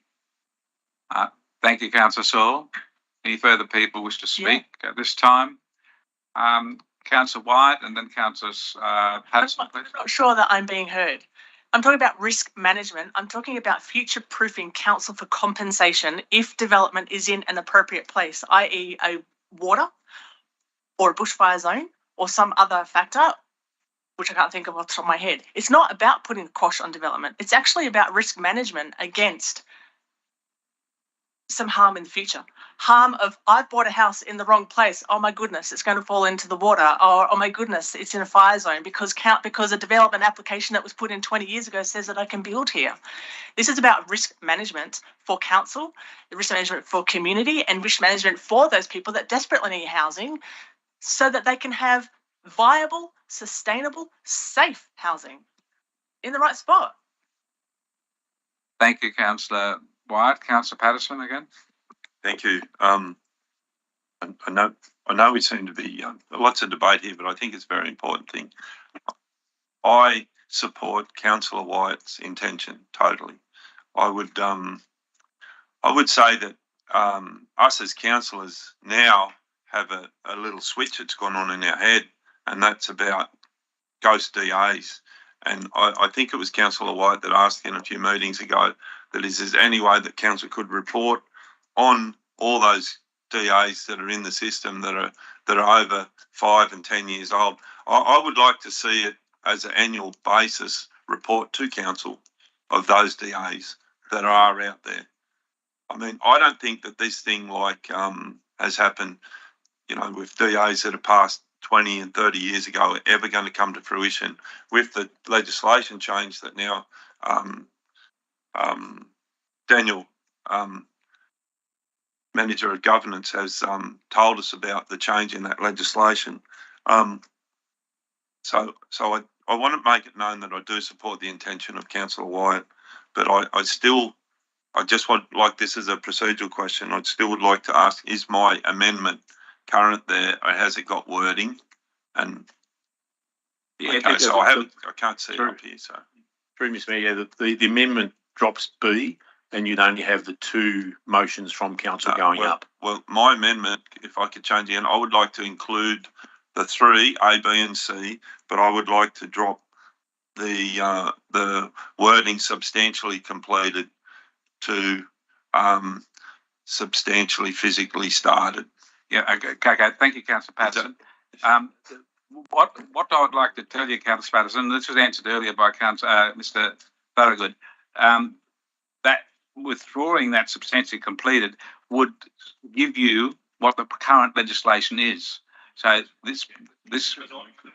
But I don't. So we don't need the motion in that case. No, but I don't believe people understand the current legislation as described by Mr. Thorogood earlier on. Mr. General Manager, please.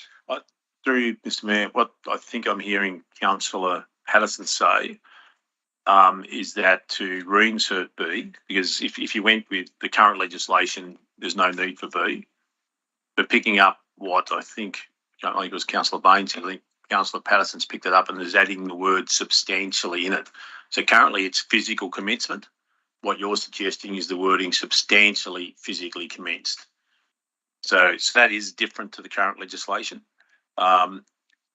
either way, whether it's stamped substantially completed or substantially commenced, I'm not real sure how they subjectively actually measure that, but that's a thing for the government. So I think that's what I'm hearing, which would then see B go back in, and with that changing to that particular sentence, which is actually the third line of the motion, during which time physical construction works must be substantially commenced, physically commenced instead of substantially completed. Because I know what Councillor Patterson, I think first of all we need to see what the mover of this motion or the writer of this motion thinks of that suggestion.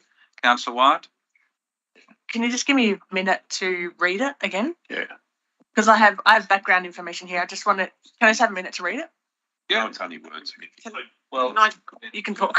I just want to ask the general manager a question. but councillors, it's looks like the debate's going to go on, and it is morning tea time, so I'm going to adjourn the meeting, and we'll come back and continue this debate. We'll still be in committee when we come back. So I adjourn for morning tea. Good on you.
Thank you, everyone. We're back in business again, and we were, before we went to the break, in committee dealing with item 9.4, motions for Local Government New South Wales Annual Conference. We've had a amendment to remove motion 2, and I'll now get Manager Thorogood to explain where we are with the amendment and the debate in committee. We just want to acknowledge that Councillor Butterfield offers his apologies for the meeting. Councillor Butterfield had to leave us. So I'd like to acknowledge that he's been here and now left us. So we did have an amendment before us. However, we've now moved into committee of the whole. So what the power that is, I guess, there or open to the committee is at the end of its deliberations, the committee makes a recommendation back to council. And that is the recommendation that council can vote on to adopt the recommendation of the committee.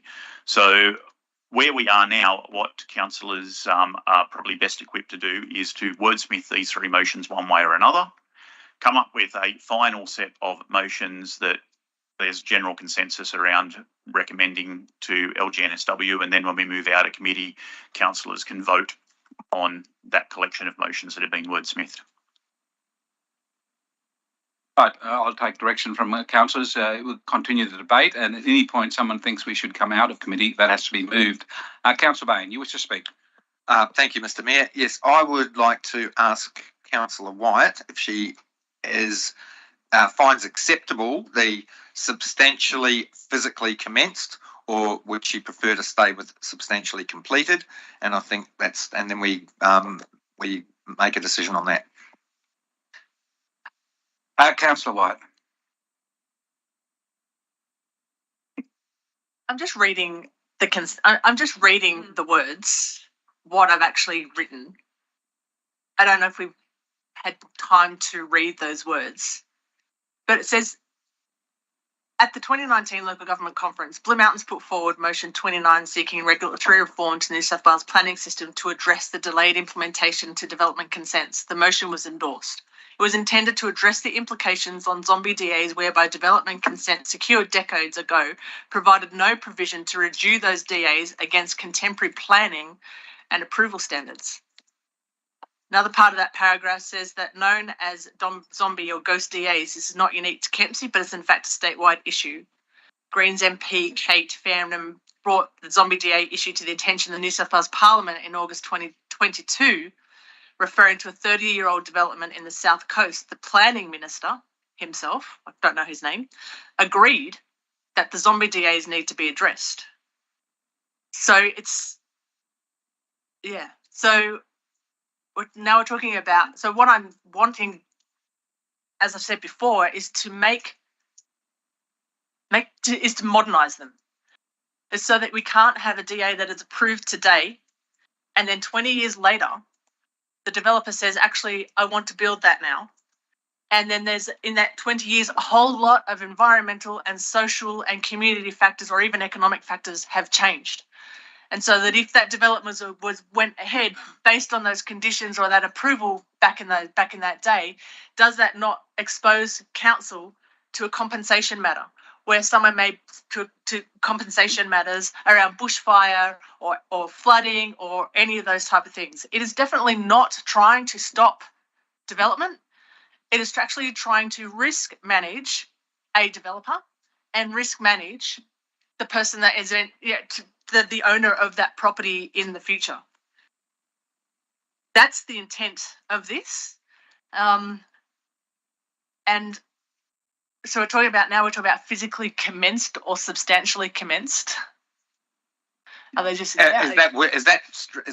I don't even know the difference between the meaning. Okay, Councillor Bain, a comment, and then Councillor Patterson. And that's why I'm asking you, Councillor Wyatt. I respect the intent behind this, and I fully support the intent behind it. Yeah. However, I'm trying to find some words that will work for everyone here. And that's up to you. I will support your decision. But does it weaken too much? Does it weaken what you're trying to say? If we put substantially physically commenced, it actually strengthens the legislation. But does it? If it doesn't meet your needs, I just need a yes or no, really. So, Councillor White, could you answer that, and then I'll come to Councillor Patterson. I think in terms of my Microphone. Thank you. my experience with the law in my work, because I have to implement legislation and work with legislation, is that, and we have actually had to get quite a few determinations on our own legislation, because sometimes the words in the legislation, you have to almost get a thesaurus for each word in a bit of legislation. So we can talk about what is the definition of physically commenced, substantially commenced. The law will sort that out as a definition. I mean, what is the difference between physically commenced and substantially commenced? I don't know what that is. Is there a criteria? Is like physically commenced 30% and substantially commenced 45%? Or is it the opposite way around? Is physical more weight than substantial? Yeah. I don't know. I don't know. I would prefer to leave it. As is. Okay. That's your position? Yes, thank you. Councillor Patterson, and then Councillor Wittitrin, and then Councillor Ferguson. Thank you. So I just want a couple of things. The current amendment that I have is actually to remove B. Yeah. So I know we're not in council at the moment, we're in speaking hole. Well, I intend when we go back into council to make an amendment that wording is removed to physically started or commenced, to actually, like Councillor Bain said, it actually puts a few more teeth into the current legislation rather than trying to change that legislation altogether by saying completed, because completed's quite an interesting wording, and I don't want to get too semantic about this, but completed could be it could be a large sporting field and it's not completed until the goalposts are up. You know, like where are we with a wording like that? So once again, I support the intention. It's just that wording, and I have read the background, and I do believe that current zombie DAs, and this may be something that Councillor White could come back to council as a notice of motion that council are reported on, possibly on an annual basis, of current DAs that are 5 and 10 years old. And I don't think that's overworking the council. I don't think that could be, but that would then put it in the limelight of, it could be in the council updates, put it in the actual time frame that we need to be looking at our developers, etc., to work to. You know, I can't see 30-year and 40-year DAs coming back through council and ever being able to be enacted without going to that legislation that Manager Thorogood spoke about that was in 2020. So that's my intention. I would rather not do that. I would rather that lovely person who put that in would change that wording. So it's no amendment needed at all. But then, since we're speaking about the three, we're speaking about A, B, and C notices of motion. So I just wanted to change a little bit about the possibility about an amendment in the number C that council's got in here about. I'm gonna talk. We've got in here about education of council, that I would like to see the education of the community being an ongoing basis, not just 2 years leading up to the next election. I see it as council's opportunity and the community's opportunity to get educated. So then when our community members go into an electoral booth and see a election paper, that they don't go, what the hell is all this? What's this above the line, below the line stuff? What's all this stuff about? You know, so I would like to see it to be an ongoing thing that I really would like to see all councils in Australia take it up, that you have an educated electorate. So then the outcome would be an educated selection. Who knows? I could be the result of uneducated people voting for me. Who knows? Only joking. Anyway, but yeah. So I would just only like to change that part of it, that that it would be something that would go into a council's works, education, communication with their community as an ongoing basis, not a one out, because I see at the moment we have community consultation out there, and I see that council could involve education of our community in that, speaking about council elections first up, about what's the role in council, what role have you got as a resident, and then that could be also followed in, and I'm only just talking about it. It could be something that state and federal politics picks up as well, because it's something that we as a Western country, I think once again that we quite often forget the fact that we have the ability to vote for our leaders and not be told who our leaders are going to be. So yeah, so sorry to change the conversation there from B, but yeah, that's my intentions with B, and so also that's my intentions with C when we come out of this, that the wording could be as an ongoing education. Thank you, Councillor Patterson. Councillor Whittington, and then Councillor Ferguson. Thank you, Mr. Mayor. Thank you, Councillor Patterson. I'm going to go back to B. So my view is, again, this is a notice of motion to the New South Wales Local Government Association. We can get bogged down with the words. Now, this is a recommendation that people will vote on. Now, hundreds of people will vote on. They do have the ability to amend motions as well from the floor. We need to understand that process. Now, my thinking is, okay, if we want to influence legislation, we do that. Legislation also has a series of definitions within it, and the definitions outline usually what the intent is or what the definition of a specific word is, like significant, for example, as opposed to substantial or whatever. Now, judges can interpret that. They have the ability to interpret the intent of the legislation as well as the content of the legislation. What we're doing here is setting a tone. Now, our tone in Kempsey, and I agree with this, and I'd really not like to see it watered down. I think that this is a really good motion, and it doesn't really put a cap on anything. It really does enhance risk management. I've really thought long and hard about this, and I really take on board what Councillor Patterson's saying and his viewpoint. I think we're getting far too in front of the game.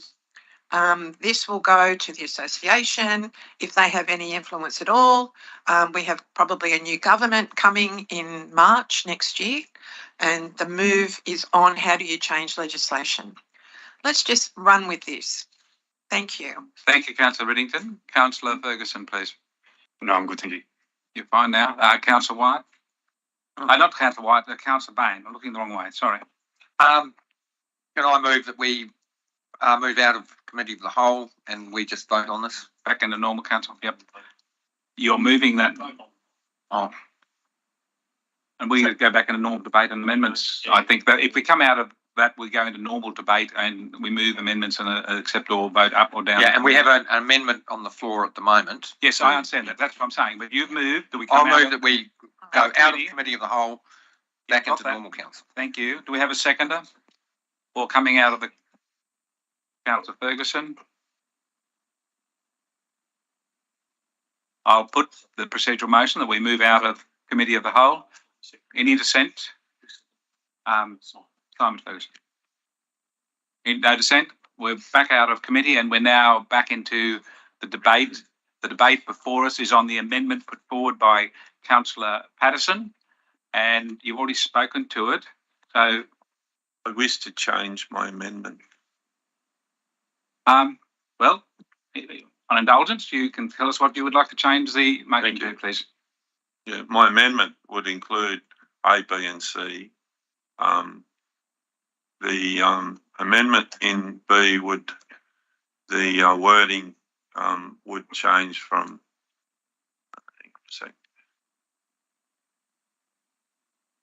would change from substantially completed to substantially started. This is the other part. Quick clarify that. Just as General Manager needs to be. Probably the best wording, if you're going to do that, would be substantially physically commenced. Okay. Yep, that's the wording. And thank you for your input. And I have another change as well in the amendment. One at a time, mate. Yeah, we're doing this amendment first. So But it's one motion, so I'd have to speak on both in the one motion. No. You move the amendment, it becomes a motion, then you move an amendment to that. That's how it works. Okay. So, Yep. Do we have that wording? Everyone understand that that's been changed in the amendment put forward by Councillor Patterson? And it's about to come up, so we'll just wait for a moment.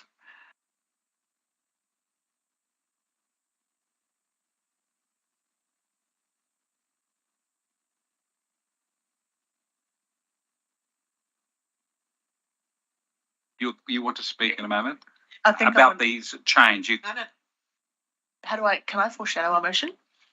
You sure can. Do I foreshadow a motion that the original one stays? Or does that just happen That automatically? will happen automatically, voted down. Yes.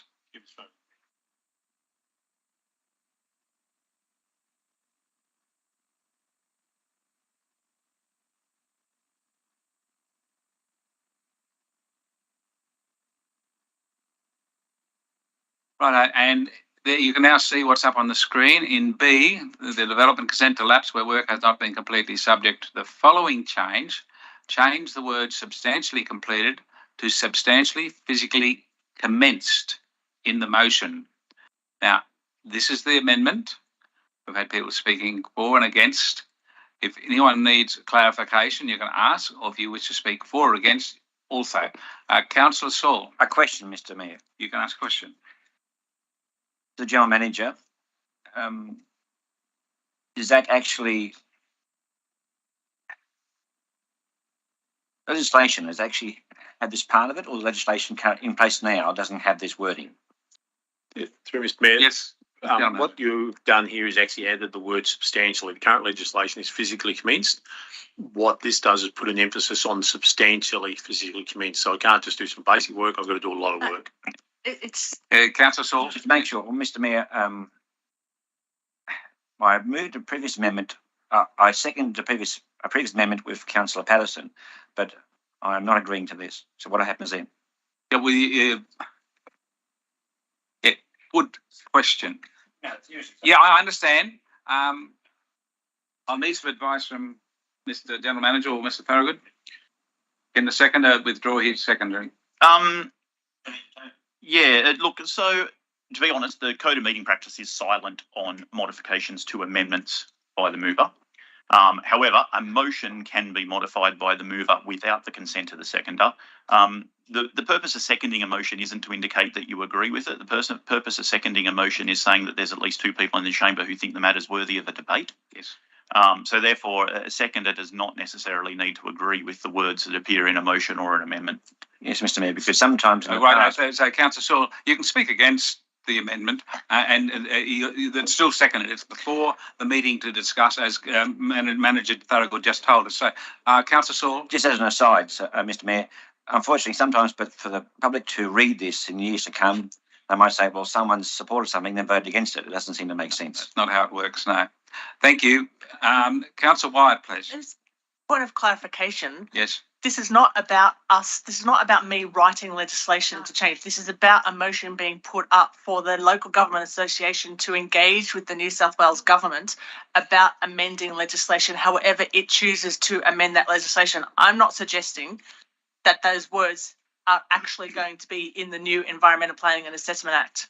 This is just, so please note that for the record, this is not words for the Environmental Planning and Assessment Act. This is words for a motion that the LGA of New South Wales will, if they accept it, write to the New South Wales government to say, can you consider amending the New South Wales planning laws to take this into account?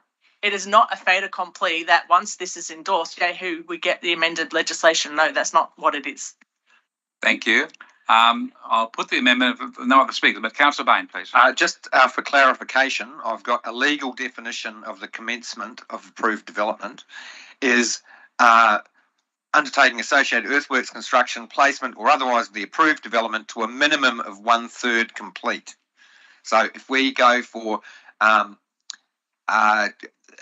to substantially commenced, it means 1/3, at least 1/3 complete, just for clarity. Thank you. Councillor White, another question. Where'd you get the definition from? That's from the lawinsider.com dictionary. Google, I just Googled it, mate. But is that New South Wales law, Councillor Bain? Oh, good. We need New South Wales law. I'll check that. Thank you. Thank you. I just have another point of clarification too, is Councillor Patterson brought up the other motion, number 3, C, and we moved out of the committee of the whole before I wanted to add something to strengthen that. Well, okay. What opportunity do I get to do that? When we finish debating this amendment, we can then have other amendments, right, and that's when Councillor Patterson has kind of foreshadowed that he wants to change C. We're not doing that yet. We're still dealing with his amendment, which is before you as B. If there's no further debate, Councillor Patterson, you wish to add anything further before we close this debate? I just want to make it clear that I support Councillor Wyatt's intentions of this. I just have trouble with that wording, and I'm sorry about that, but yeah, totally workable. Thank you. The debate on the amendment is complete. We're now going to vote on the amendment put forward by Councillor Patterson and seconded by Councillor Saul. It's B, with the change in words that's there on your screen. Is there any dissent from supporting this amendment? So hand up if you are 1. 4 is defeated. So we now move back onto the original motion, and we can now have. Did you want to move your a motion amendment to C now, Councillor Patterson? Yeah, I do, but I would like to hear from Councillor Wyatt first. Thank you. On what? On what her? She was going to give us some an idea. As me who moved the motion, she was going to give an idea of what she can do to strengthen number C. Right. So through me, you're asking Councillor Wyatt to explain herself, because she can't speak anymore unless she's being asked a question. That's your question, Councillor Wyatt. Thank you. Yeah, thanks for that. Yeah, I'd like to see strengthen whether we include the Office of Local Government there, that they put out some really good electoral information, exactly what you said there, and we make it specific that, yes, we're asking the government to do this, but we're asking the Office of Local Government and the Electoral Commission to put out some fact sheets that are right across, not just sort of Sydney focused, but right across the spectrum. So whether we strengthen it by adding Office of Local Government and the Electoral Commission. I raised this during the election, and I was told, the Electoral Commission is a separate entity. So I'm wondering whether it's worth adding that we write to the Electoral Commission and the Office of Local Government. I think that's a great idea. So we're still leaving in C at the moment, unless there's an amendment. Yeah, can Mr. General Manager, please suggest the wording, if we have that motion up there, that that local government New South Wales work with the state and federal governments, including the New South Wales Office of Local Government and the federal and state electoral commissions to undertake. That's my amendment. Yeah, I mean, can I talk? No, it was making sure that this is the amendment, and then you can speak to the amendment if you like. And then it's on an ongoing basis instead of over the next 2 years. So those suggestions for the amendments from Councillor Patterson, with the help of Mr. General Manager, up on the screen. Really comes back to the meeting deciding whether to accept these amendments, and it just amends what the motion is. So, point of order, Mr. Councillor Bain. Doesn't it come back to the mover of the motion to just say that I can just accept that? Can I? Yes. You get the last. You get to speak last in the amendment, debate, and we've got an amendment before us on item 3. So when we've completed debate, I'll ask you for a response. So, Councillor Patterson, are you happy with the wording of your amendment? Yes, and can I speak to it at all? Yeah, that's what you're actually explaining now why you moved the amendment. Thank you. After getting, I suppose you'd say, getting more used to going through elections as my fellow councillors, and there's one next year and the year after and year after. I see the frustration in our community on not understanding the electoral process. I see the frustration in our community that people are asking us to stand for state and federal issues. While we can make advocacy for those issues, it's not the main bread and butter of us as councillors. And I would really hope that through this notice of motion going through to the local government conference is that somewhere along the line the electoral commission goes, ding, I know what we've got to do. We've got to explain ourselves better. We've got to make sure the representation of our electoral ballot paper is something that's understandable. I, as a councillor who've been through quite a few elections, still get amazed with the people who I do consider educated, business type people, or even some people that I thought I was very surprised in their thinking that they've asked me, what's the go of this paper? What's this above the line? What's this below the line? What should I do? And then when we've gone through the recent election that was not the one just gone through, the one before that was held because of COVID, it was a huge wake up call to me as a resident councillor, family man, businessman, that my word, to be an elected delegate to represent my community, I need to push this, that we need our community to be educated in council works, election issues, and why it's got in there, what is your opportunity? People need to know that they have an opportunity to be part of the community, both federal, state and local, and everyone has that opportunity, and to be educated about it. So yeah, I commend this these changes. Yep. And this. Thank you. Thank you. Councillor White, please. So I have one more insert, if I may, please. Undertake a multimedia education program and also increase community members' awareness and understanding. So you're asking the amender to include I like that. Multimedia.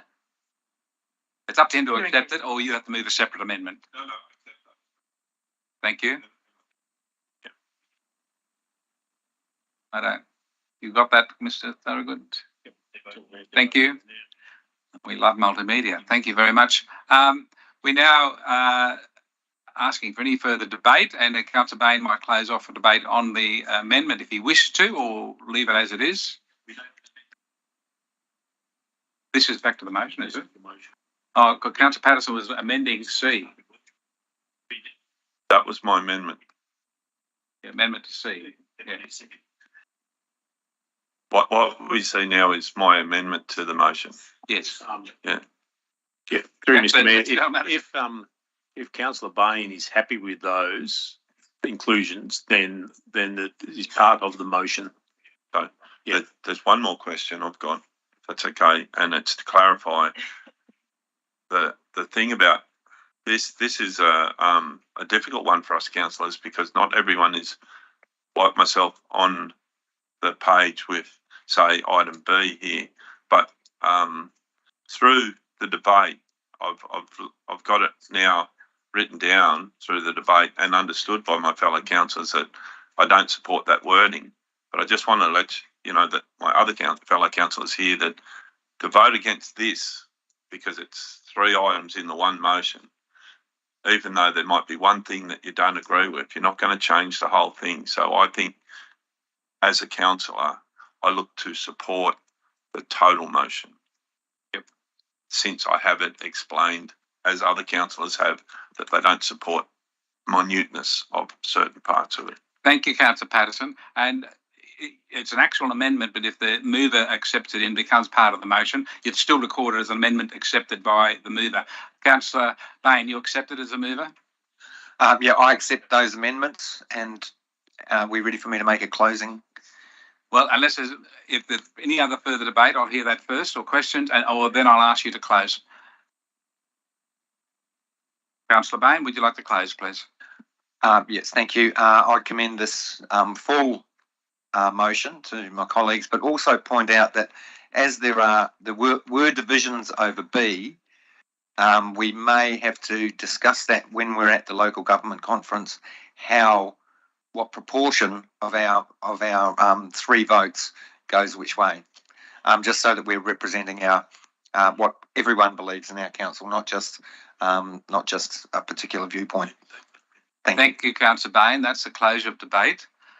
Is there any dissent from the motion before you? One dissent. Councillor Saul, thank you. I declare it carried. He says, Councillor, Mr. General Manager, you can outline what happened with this motion now. Just so the councillors and the public are aware, what happens from this now is that we will submit this to the officer to LG New South Wales. They, at their board and executive level, consider all the motions that come in, and then they determine what is actually included on the agenda or not. If any of these are already part of their current platform, it wouldn't be included. They may clump it with other motions that are similar, and they'll normally have a lead motion. So we won't know exactly what happens with these until we see the business paper for the actual conference. Okay, thank you very much, Mr. General Manager. We now move on to item 9.5, review of committees and appointments of delegates, which is on page 22, next page. And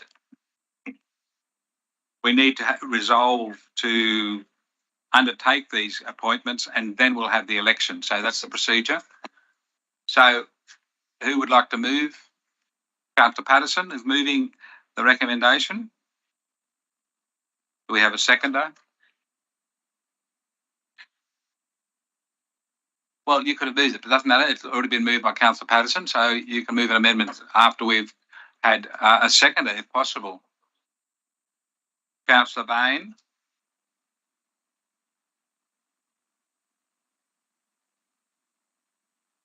Councillor Patterson, would you like to speak to it?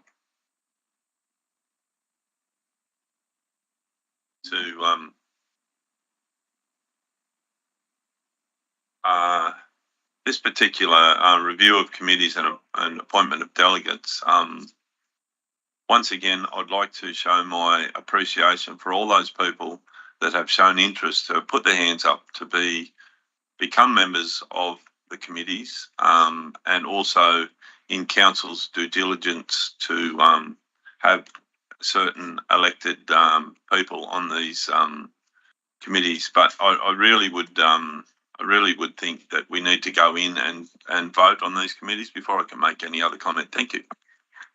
Thank you very much. Mr. Mayor, I Mr. might just need to jump in. Actually, I should have declared an interest in this because it's actually the appointment of my review panel. And you would leave it. So I think I will stay in for all the others, but when that comes up, I will need to leave the room. Yes, thank you, Mr. General Manager. That's a late declaration, but that's quite an order. Thank you very much. We have the motion before us, and we have a seconder. Do we have any dissent or amendment? Not dissent. Any amendments? Councillor Riddington. Thank you very much, Mr. Mayor.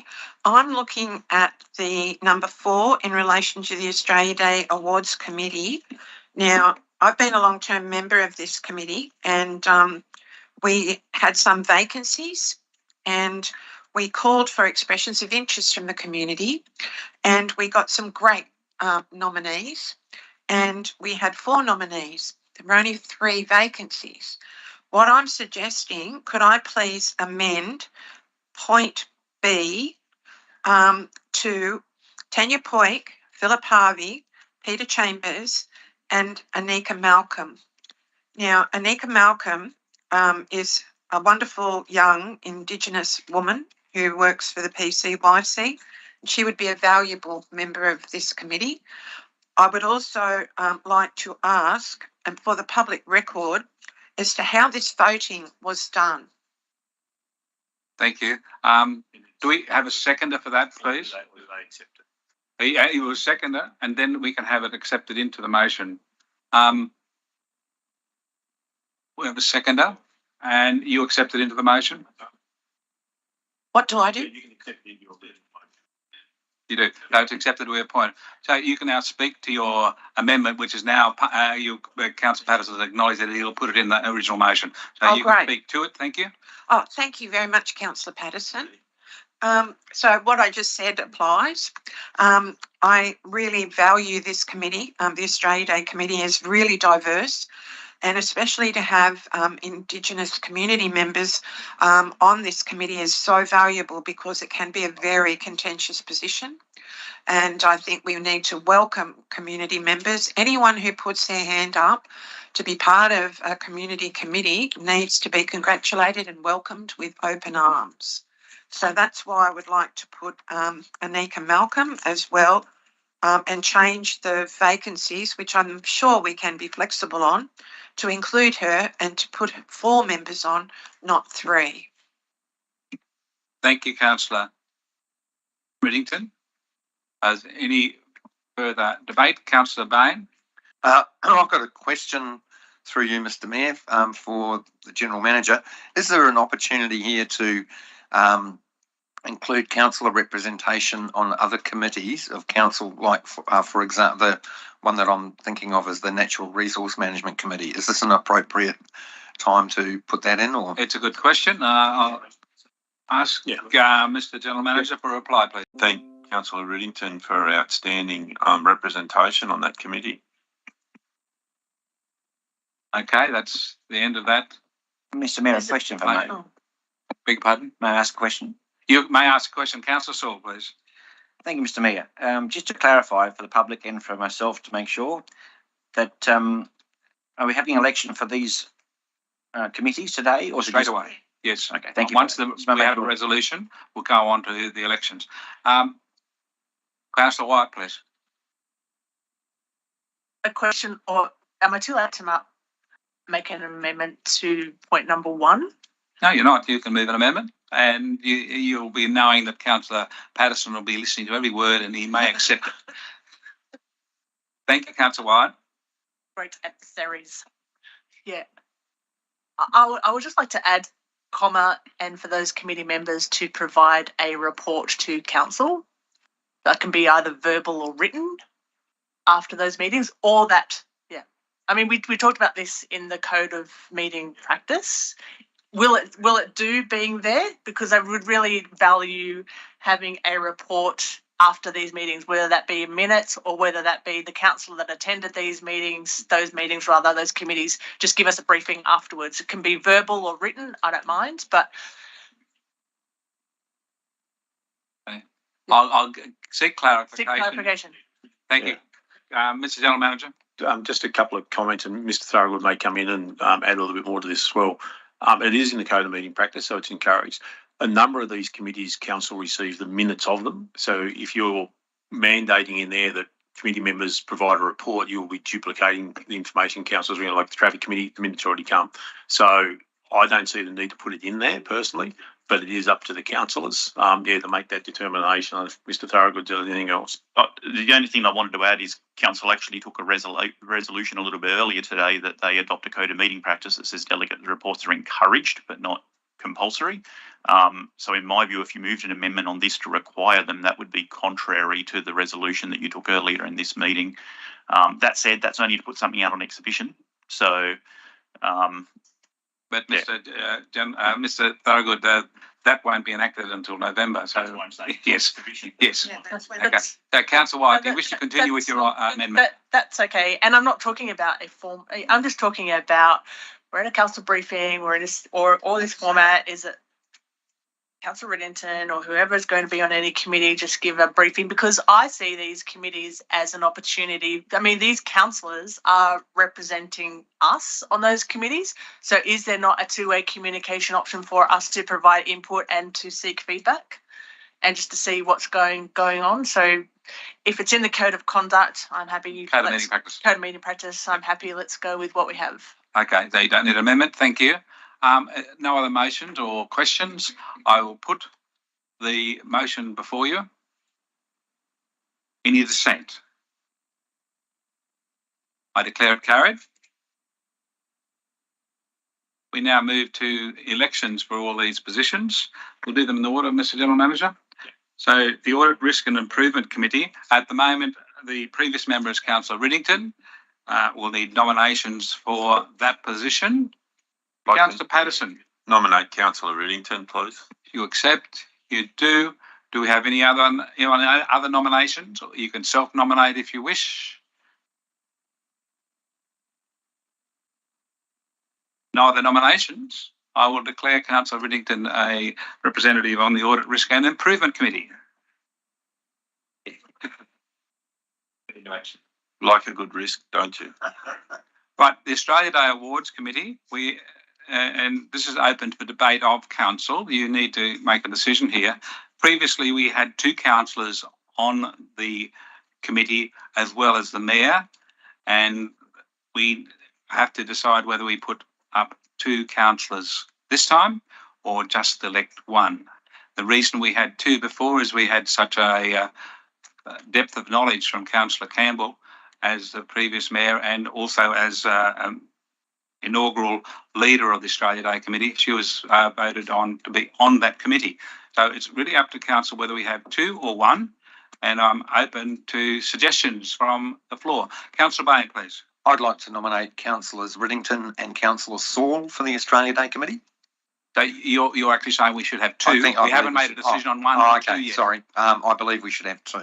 Yeah. Okay. Could we have any other input on whether it's 1 or 2 straight up round the table, if you like, Councillor Patterson? Just so I would like to. I'd nominate Councillor Riddington and Councillor Saul. Well, we're still going on whether it's 1 or 2. So, okay, thank you. Any other debate? Councillor Ferguson? I'm in support of 2 as long as Kerry thinks that's valuable. Yeah. Councillor Riddington, you're happy with 2? Councillor Wyatt? Okay, so we're having 2. We're needing nominations now. And Councillor Bain, who would you like to nominate? I'd like to nominate Councillors Riddington and Saul. I hope both of them would accept that. Are there any other nominations? There isn't. I declare Councillor Riddington and Saul members of the Australia Day Awards Committee.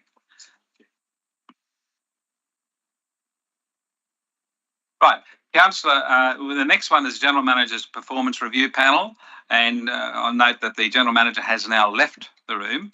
We have to elect 1 other councillor to this panel. Just to be clear, we have 2 already on it. The Mayor and the Deputy Mayor are automatically members of the General Manager's Performance Review Committee. We elect 1 more, and then the General Manager will ask another councillor who hasn't been elected to represent him on the committee. So we need 1 person who's prepared to come to the General Manager's Performance Review Panel and be a part of that committee. Do we have any nominations? Councillor Patterson. I'd like to nominate Councillor Riddington. You accept? Do we have any further nominations? No one's stepping up, so Councillor Riddington, you have that job. Congratulations. We're now waiting for the General Manager to return.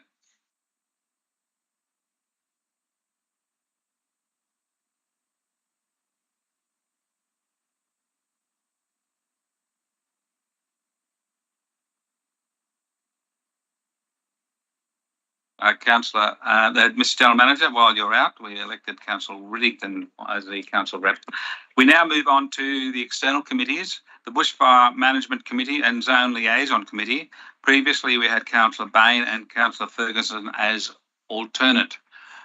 Do we have any nominations for that position? Councillor Ferguson. I'd like to nominate Councillor Bain.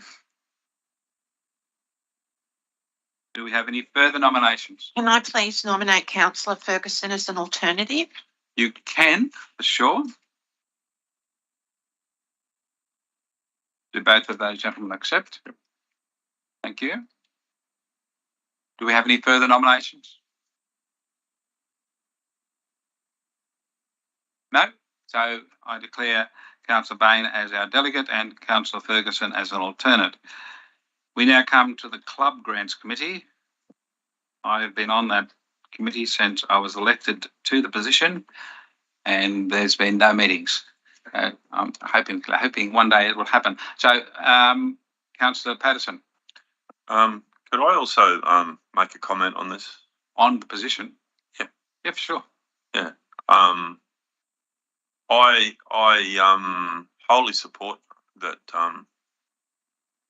yourself, the Mayor, has been on this and still do, and I nominate you to continue. Thank you. My comment is that in a society, in our local community that we live in, it's a horrible reality that where some of the lower socio-economical area, that we have such a high rate of poker machine use and people being addicted to it.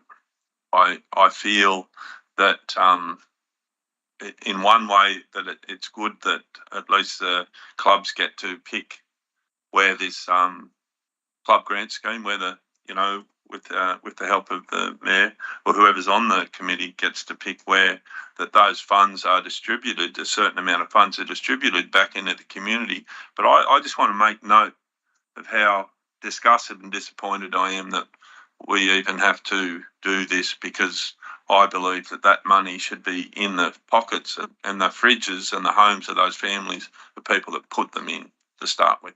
Thank you, Councillor Patterson. No wise words. Thank you very much. I accept the nomination. Do we have any other nominations to the Club Grants Committee? Thank you. Seems I have the job. Thank you very much. Moving on to the Local Traffic Committee, the previous representative was Councillor Riddington. Do we have any nominations for the Local Traffic Committee? Councillor Ferguson. Councillor Riddington. You accept, Councillor Riddington. Any further nominations? Right, you need a very important qualification. No speeding tickets in the last week. Thank you. I'm joking. Of course, that's not the case. I declare Councillor Riddington elected. Thank you. Next one is the Melville Hall Sport and Entertainment Centre Management Committee. I was the previous representative on that committee, and we moved that we no longer have that committee operating, but the Department of Education has not yet decided that the committee is no longer needed. We're waiting on a legal requirement from the department. So do we have any nominations for this committee? If not, I'll self-nominate. Oh, I was going to nominate you, Mr. Mayor. Thank you. Are there any other nominations? If not, I'll declare that I've got the job again. Thank you very much. Over the page, on page 24, we come to the Mid-North Coast Regional Arts Board. We need one member, and we previously had one alternate. Do we have any nominations for the substantive position of being on the Mid-North Coast Regional Arts Board? Councillor Bain? I'd like to nominate Councillor Wyatt. Thank you. Any further nomination? Oh, Councillor White, do you accept? Is there any other nominations? Yes, I'm about to ask that, but do you accept? If there's no other nominations, but I would, if there is other nominations, I would love to. However, I'm not entirely sure I have capacity, and I have heard that our Councillor Ring is interested in. So I'm happy to withdraw that nomination and nominate Councillor Ring if you'd prefer, Councillor White. Could I just suggest to you that I've spoken to Councillor Ring about it, and she was interested that she be on that board. So, Councillor Patterson, you have a comment? Yeah, can I nominate Councillor Ring and Councillor White as the alternate? Right, that's fine. So there's a nomination and an alternate. Are there any further nominations? And yes, We've got two councillors. Yes, right. So I declare that Councillor Ring is our delegate to that Regional Arts Board, and the alternate is Councillor White. We now come to the Public Libraries Association North East Zone Committee. Previously, we had Councillor Bain and Councillor Riddington alternate. Do we have any nominations for this committee, please? Can I just ask a question? Has this committee met? Please ask a question. Has this committee Councillor met? White. Has this committee met? And from those of you that were on previous council, or even Mr. General Manager, how often do they meet, and what is the purpose, and how far is the region, North East Zone? That's a very good question, because in my time on council, I've never heard a report from this committee. But thank you. Yeah, I can through you, Mr. Mayor. So it's a committee of the Public Libraries Association. The North East Zone, I'd need to find the exact map, but it's essentially from the mid-north coast to the Queensland border, more or less, is my understanding. They meet 4 times a year. 2 of those are operational, and councillor representatives don't attend those meetings, and 2 of those meetings are more strategic, and councillor representatives are invited to those. So if those invitations haven't been finding their way to councillors, I can follow that up, but they certainly do meet twice a year. They're reasonably active on a schedule. Thank you, Mr. Thorogood. So do we have nominations for this position, please? Oh, that's got to follow. Sorry, it's actually, Another I question. should have read my notes. It's right in front of me. That it goes from the Tweed to west of the Gunnedah. Yeah. It's a lovely wide area.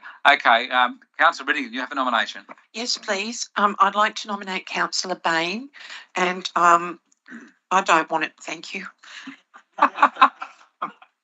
Right, you're not accepting your own nomination. That's good to know. Councillor Bain has been nominated. Do you accept, Councillor Bain? I do, thank you, Mr. Mayor. I'm very passionate about libraries and public libraries. Okay, you can start reading books again. Thanks. Do we have any other nominations? If not, I declare Councillor Bain elected to the Public Libraries Association North East Zone Committee. What if I get a lovely acronym out of that? And we now come to the Southwest Rocks Sport and Recreation Association. Previously, we had Councillor Riddington as a delegate and Councillor Patterson as an alternate. Do we have any nominations for the position, please? Councillor Riddington. I'd like to nominate Councillor Patterson. Thanks very much. Councillor Patterson, do you accept? I'd love to be the alternate, but I accept it if I'd like to nominate Councillor Riddington. Because she lives at Southwest Rocks, but I probably could ride my push bike down to there, couldn't I? And you'll be very fit, Councillor Patterson. Yeah, thank you. I accept it. You accept the nomination? Councillor Riddington be the alternate. I accept that. Thank you so much. Thank you. So are there any further nominations? If not, I declare Councillor Patterson as the delegate, and the alternate is Councillor Riddington. And there are no further elections. We now move on to the next matter, 9.6, Sustainability and Resilience Strategy. It's on page 27.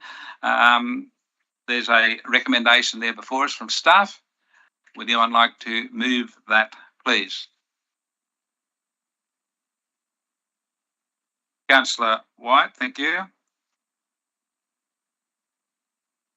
A seconder, please. Councillor Patterson. Councillor White, would you like to speak to the recommendation, the motion now that's before us?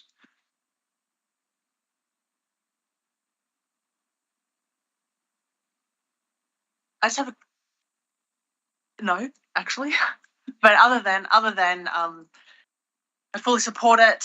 I think what I would like to add here is that in the community consultation is that we need to add that councillors were also involved in this work as well. So we have attended a workshop and provided that input.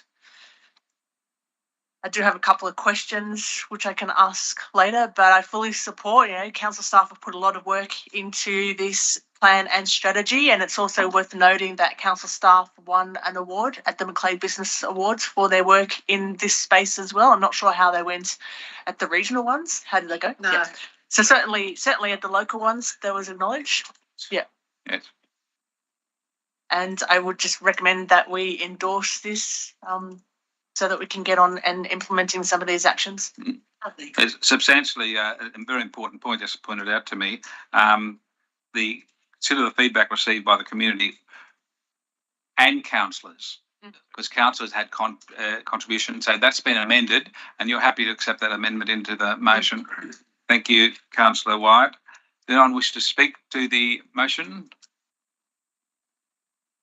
I would like to ask a question, but you have a question too? I have a question, yeah. Councillor White, your question? Mine won't be as good. It's in relation to the committees, actually. In the community consultation report, there's a table there of the community comments and the response back to council, and there was one there about not sure who it was, but they wanted a committee set up, and council's response was that there was no resources, something along those lines.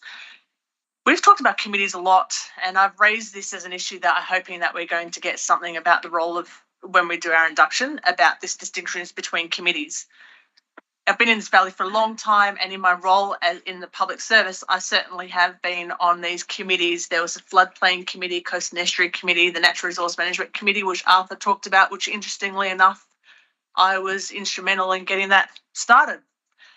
And there was definitely a councillor involved in those committees. There was also MASLAG, which was the acid sulfate soil ones, and I think they were legislated committees. So I'm not sure what process changed for these various forms of committees not to be around anymore, and the ones that we just voted for, what makes them any different from the other. And I'm really looking forward to having this really cleared up for me, because I think I will keep on asking these questions, because I want to know why some councillors can be involved on others and not. So my question is, can you explain why Kempsey Shire Council cannot set up a short-term focused reference group committee that is short-term and issue specific? Bearing in mind that yesterday and previously and going forward, we're looking at this community engagement strategy, and we talked about the IAPP, the International Association for Community Engagement, something like that, which is like the international standard of how you communicate with community. And one thing is establishing reference groups. That is a form of engagement, establishing a community-focused reference group, which is short-term and issue-specific. So can we explain why we wouldn't include that? So why the comments there have not put in that, instead of just sort of saying that we can't afford it? Thank you. Mrs. Allen Manager, thank you. Thank you, Mr. Mayor.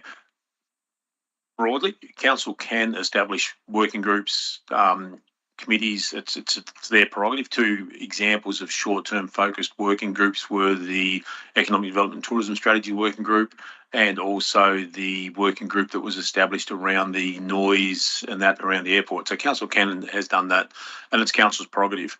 What the staff have done in assessing this is that in this particular strategy, council's adopting the strategy, the actual actions out of that are operational actions. And therefore, it's now, once council adopts that strategy, it's the staff's job to actually implement the individual strategies from that. If council wants to establish a reference group, they can. However, they need to be aware that the staff need to resource that, and we will then need to look at what actions we aren't going to undertake in our resourcing of those committees. Because it's not just the time of the committee, which might be a couple of hours a month or a quarter or whatever it is. It's actually the preparation for that. It's the circulation and preparation of the agendas.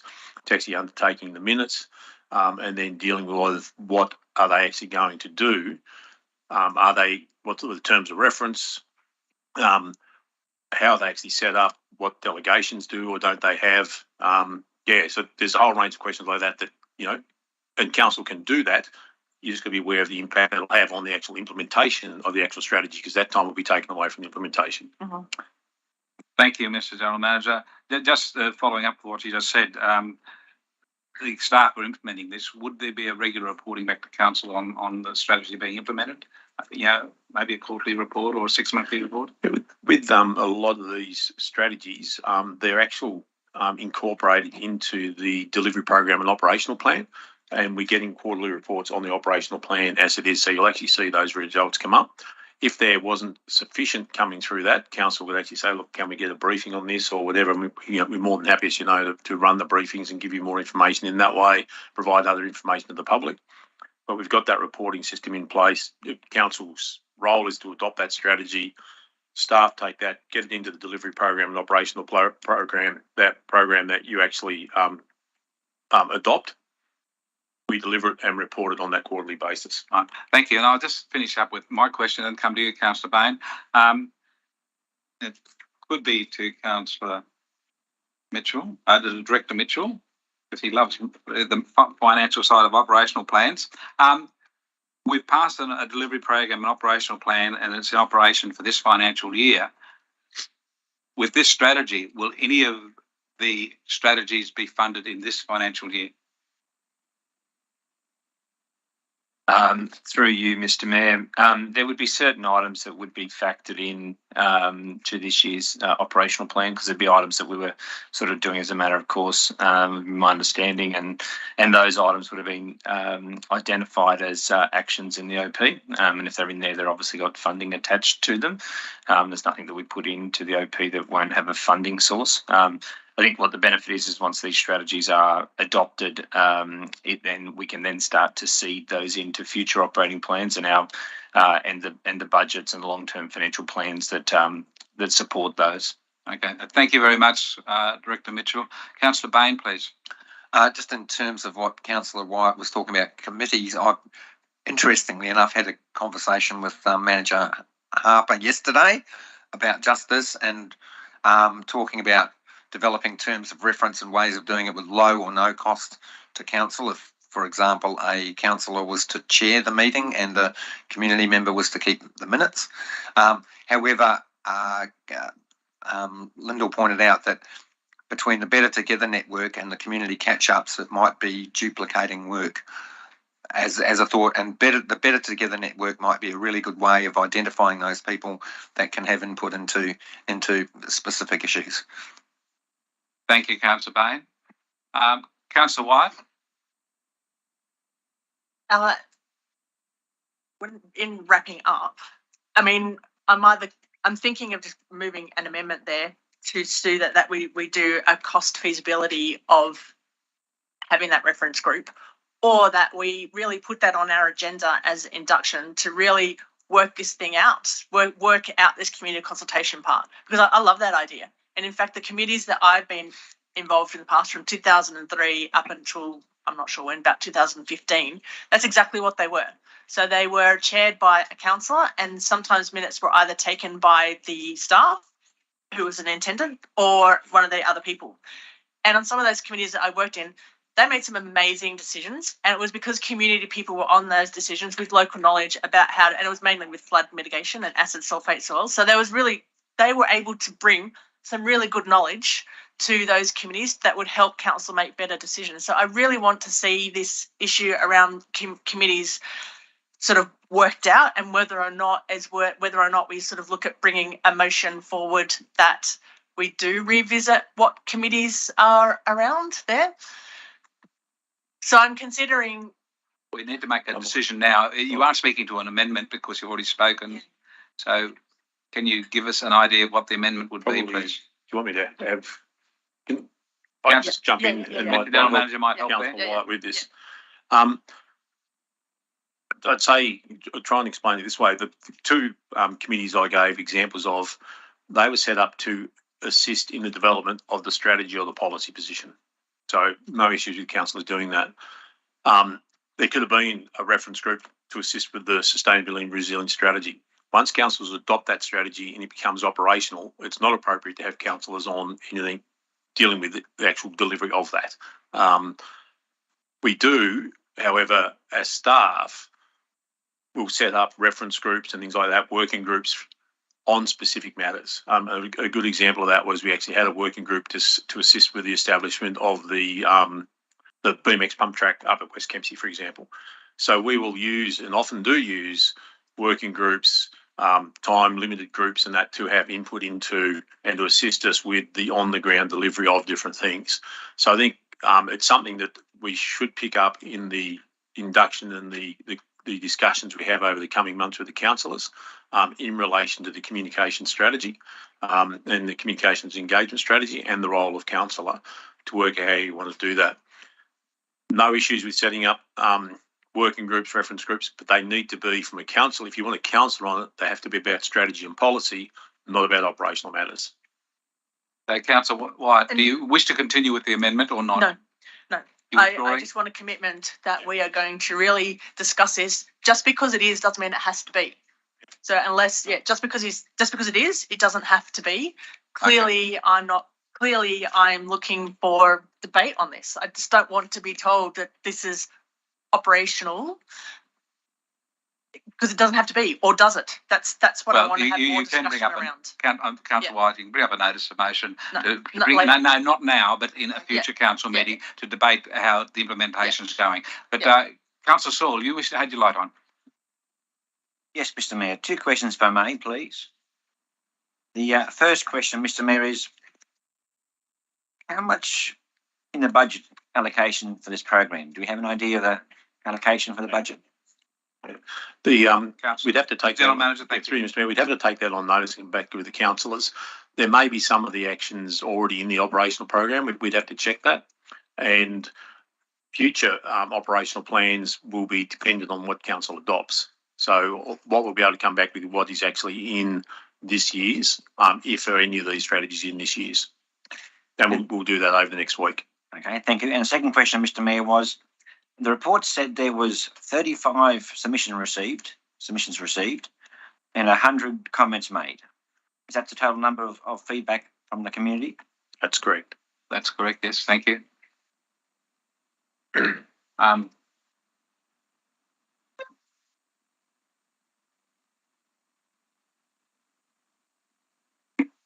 We will be back. Right, there's the motion before you. Is there any further debate? No further questions? Councillor Wyatt, in reply, if you wish.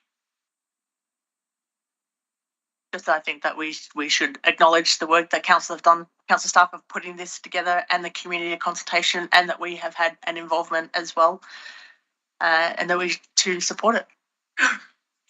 Thank you, Councillor Wyatt. I'll now put the motion. Any dissents? There is 1 dissent. Thank you. I declare it carried. We move on to 9.7. South West Locks Library site selection analysis. Not technically. So we'll need a motion, and she can have to catch up, I guess, Councillor White. A mover of the recommendation that is before you. Councillor Riddington is returning now, and we're actually about to consider the South West Locks Library site selection. And Councillor Patterson has his light on. So would you like to move it, Mr. Councillor Patterson? And I'll get you to speak in a moment. Do we have a seconder? Unless it lapses. Councillor Saul is seconding it. The mover, Councillor Patterson, please. Thank you. Withholding my right of reply, could I ask the General Manager to give us a short, just a background on this about what this particular motion is actually doing? Thank you. Mr. General Manager, thank you. Through you, Mr. Mayor. The report outlines the work staff have done to date in reviewing sites that are available to council. So the council either owned or Crown land the council has management of. So there's sites and a couple of others. And what it's highlighted are the possibilities and the constraints around each of those sites. As we can see from it, it is difficult to find a site where we can just go and simply build this thing as much as we want to get the thing built. What this report does is simply allow council to note the findings of that initial assessment, and then for us to go out now to expressions of interest to the private sector to see if there is anyone who is interested in working with council to develop a potential library and community centre in South West Rocks. So this would go out to an expression of interest, and then a further report, which is point 3, a further report would come back. If we do or don't receive expressions of interest, a further report will come back to council. Make an assumption just for the purpose of going through the course of this. If we do get an expression of interest, then we would look at that site alongside these site assessments we've done and come back to council with potentially a preferred site or maybe a couple of sites to then go back out to the community for more consultation. That's the sort of process we'll go. We do have in this year's operational plan to do the design for this facility. We cannot do the detailed design without a site. So we need to get through this site selection process first. So that's what you're going to be voting on, is simply us putting this out to seek expressions of interest to see if there's some alternate sites. The reason we do and have a look at this is that we do not have the money to build this facility, okay, at the moment. If we can get grant funding, that's great. We can look at how we run it and build the operational costs into the future budgets. If the private sector were to come up with a site and build the facility, it actually potentially, and we'd need to run the numbers, but potentially it'll work out cheaper for the ratepayer for council to do a long-term lease on a private sector building than for us to try and find the money, to borrow the money and build it ourselves. We'd need to do that, but the initial numbers we've done, that's the way it would actually stack up. So if we can't get a grant, that actually looks at a far better option because it actually keeps it off our books in terms of depreciation. We don't have the responsibility to depreciate the building. It's owned. We'd simply be having an operational cost, which would include our normal operating cost plus whatever that lease is. And there's a variety of ways that sort of development can be done. It can be done through a VPA. It can be done that they can just simply build it and then we go and lease it. There's no VPA involved at all. So that, yeah, there's a range of different options with that. But we can't make that decision unless we know there's potential sites. So the first step is this, to go out, seek these expressions of interest, see if anyone is interested. Thank you, Councillor Patterson again. Yeah, thank you. You speak to it now.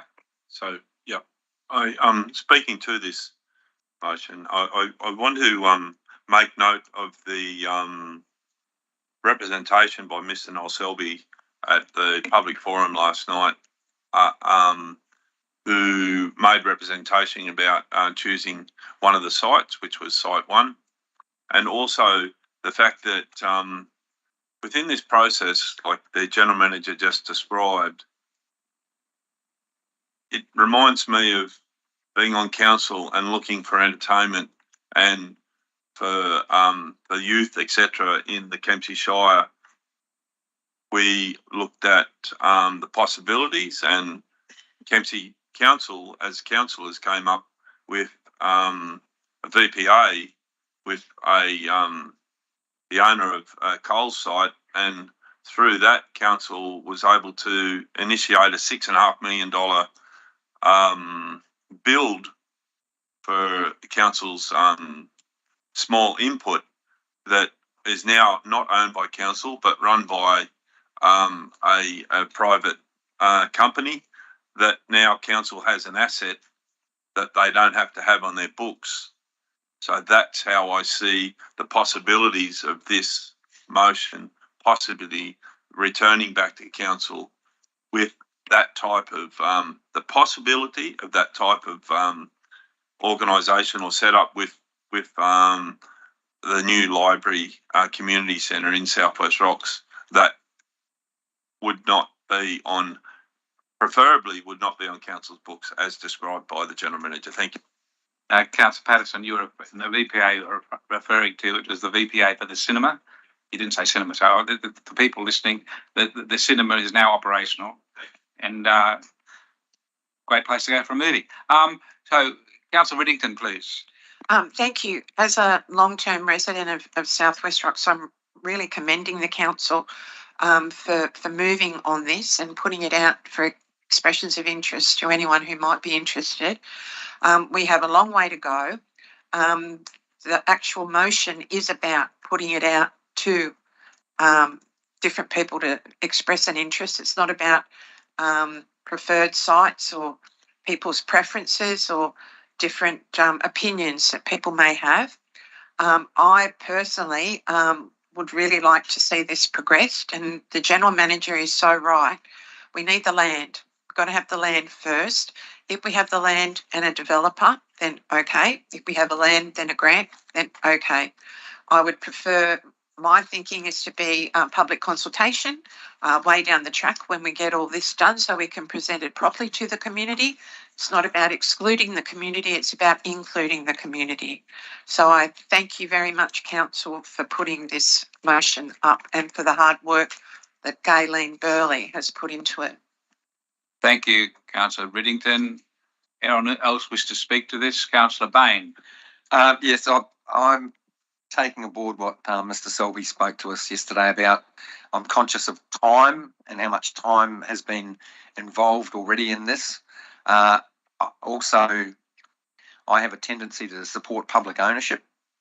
So I'm not sure if this motion, if I was to move an amendment that substantially changes the motion, I don't know if That's what councillors do. If I'm able to do that.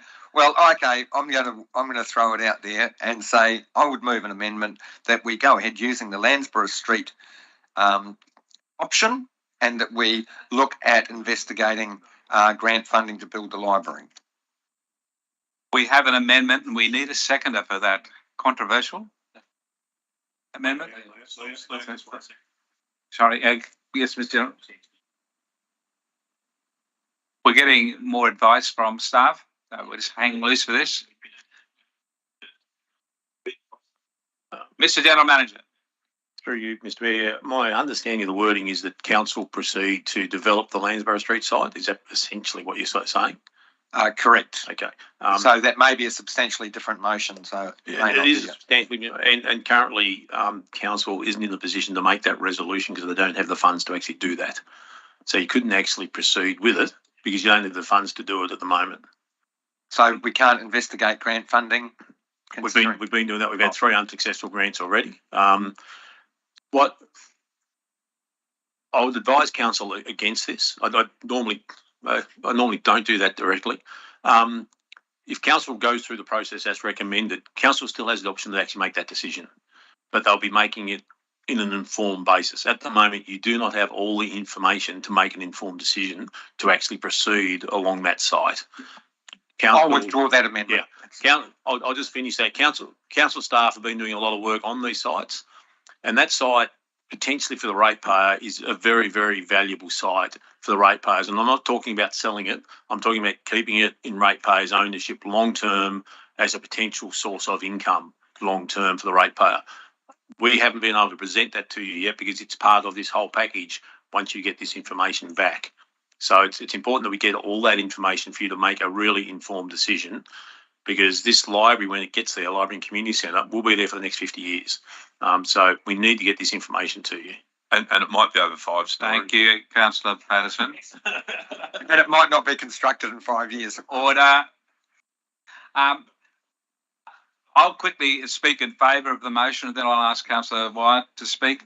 There's a long history here, councillors. It goes back to the first application back in 1984 from the senior citizens out there. They wanted a community hub or community hall, a meeting place.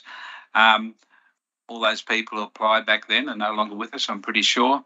But the substantial thing is here, there's been a growing area. South West Rocks continues to be the fastest growing residential area in the Shire. It's a very important thing that we cater for all people, and the library is way under the regulatory size for that population. You basically go into the library to find a book and then you step outside to change your mind. It's so small at the time. But it really does need a library out there, and we are looking at putting in a community hub, community hall, for those groups like the senior citizens who have been requesting for years that something happens. So this is the best option to go out for expression of interest to see if we can deliver what is needed at South West Rocks, but at the least cost to a council who is struggling to get back into the black. We're looking at being in the red for many years to come, and any way we can get back to the black is a good thing to happen. So I support the motion before us. Councillor Wyatt, please. I'm just reading the business paper and just seeking clarification, well, confirming my understanding. It says next steps on page 44. Council purchasing and developing a land site, council leasing and developing a developed site, council receiving land on an asset from a developer in lieu of development contribution. And the fourth one is one of those existing sites that have already been looked at. So at the end of this process, we will be in a situation where we have where we will have multiple sites that are either publicly owned or privately owned, of which then we go out and do an assessment process like what we've come through here, and then that goes out to public consultation, and then we decide. That's a good question. Thank you, Mr. General Manager. Through you, Mr. Mayor, what we'd see is that we'd have, hopefully we will get some expressions of interest. We'll then internally we'd do some analysis on that and bring a further report back to council. That would be prefaced by a briefing. We'd actually be briefing the council before we actually brought a report back to you. And we would then look at whether if there's a clear, in that broad analysis, if there's a clear one, we'd be saying this is the preferred site, whether that's our site or a private site, or there might be 2 or 3 sites. And we then go back out to the community. And even if there was a preferred site, you'd be saying this is our preferred site, but these are all the other sites as well that we've actually looked at. So you'd be taking that step to actually say, now community, let's get engaged. Because locating a library, there's lots of different views about where to put libraries and what they look like and how they're built and those sorts of things. And they can be destinations, they can be part of a CBD, they can be outside the CBD, they can be on one level, they can be on multiple levels. There's a whole range of things about libraries, and having been involved personally with public libraries for over 20 years, their location and redevelopment, they're not simple. They're very complex, and people are very passionate about them. And people who never use a library and never will use a library are very passionate about them, as well as those who do use them. So it is something that we do need to make sure we get these right steps in place. But there certainly is a range of steps to go. It's not something we want to sit idly on. We want to get this out, get this back, brief the councillors, get something back out to the community again. Thank you, Councillor Wyatt. And just to follow up then, so rather than something coming back to us with the whole suite of the EOI outcome plus the whole suite of these 8 sites now, we won't get that. We will get a version that has been filtered through a council assessment process, and then we will be presented with a few options, if not a preferred option, which then goes out to community consultation, or it doesn't. Councillor, Mr. General Manager, please. Yeah, the councillors will be briefed on the entire thing, so we certainly be briefing you on all of the process. We would then look at what shape the council report takes at that time. And it may be, we say, and in the briefing with the councillors, it may be that, we got 5 expressions of interest, how they've stacked up. This one looks really good. If you had number 2, it'd actually be one of our own sites, whatever it might be. And we'd work out what the report then actually looks like. It's hard to say at this point what will go back out to the community, because we don't know what may or may not come in through this process. But the councillors will be briefed fully on what comes out of this expression of interest process before we actually develop a report. Thank you, Mr. General Manager. Councillor Wyatt again. Can we not eliminate some of those sites based on, what are those things? What are those charts called? Harvey balls. Yeah. Can we not eliminate some of those sites already? Because some of them have only got 3 out of 5 that don't stack up against the criteria that have been set. Councillor, Mr. General Manager. The ones with Aboriginal land claims over. At this point, we don't actually need to eliminate them. They're still sitting there. They're certainly lower priorities and more difficult to work with. We've seen with securing the site for the sewage treatment plant at Stewart's Point, we can work through land claims and have them resolved in a reasonable amount of time. So just because they've got land claims on them or other constraints, so they'd all stay on the table at the moment, but there's certainly clear indication a number of them are far harder to develop than others. Yeah. Thank you, Mr. General Manager. If there's no other lights on, Councillor Patterson, do you wish to speak in reply to what has been said, and we'll close debate? Yeah, thank you. I see, as General Manager pointed out, this being a very complicated thing. The diversity of the population of South West Rocks, the tourism, the elderly percentage of population, the different way that the community is going now with books. I believe there's probably quite a few people in this room that have audio books. There's not necessarily a certain size library needed to hold, 15 rows of shelves of books. So this is one of those things in the change of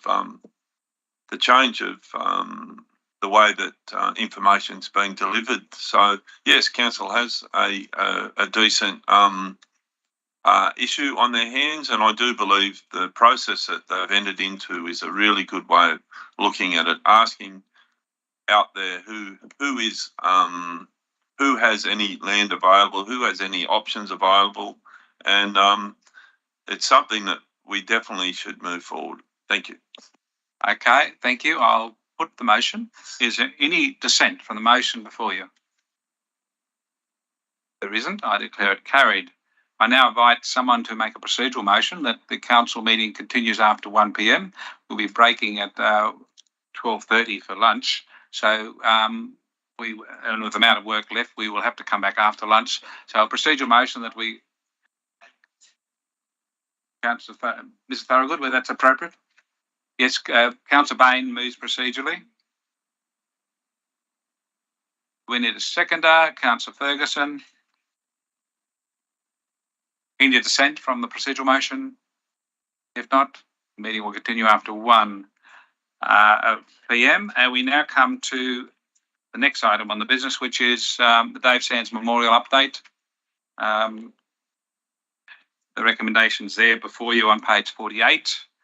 It's a Dave Sands Memorial update, 9.8, and the recommendation is that the report be received and noted. Anyone wish to move that? Councillor Patterson.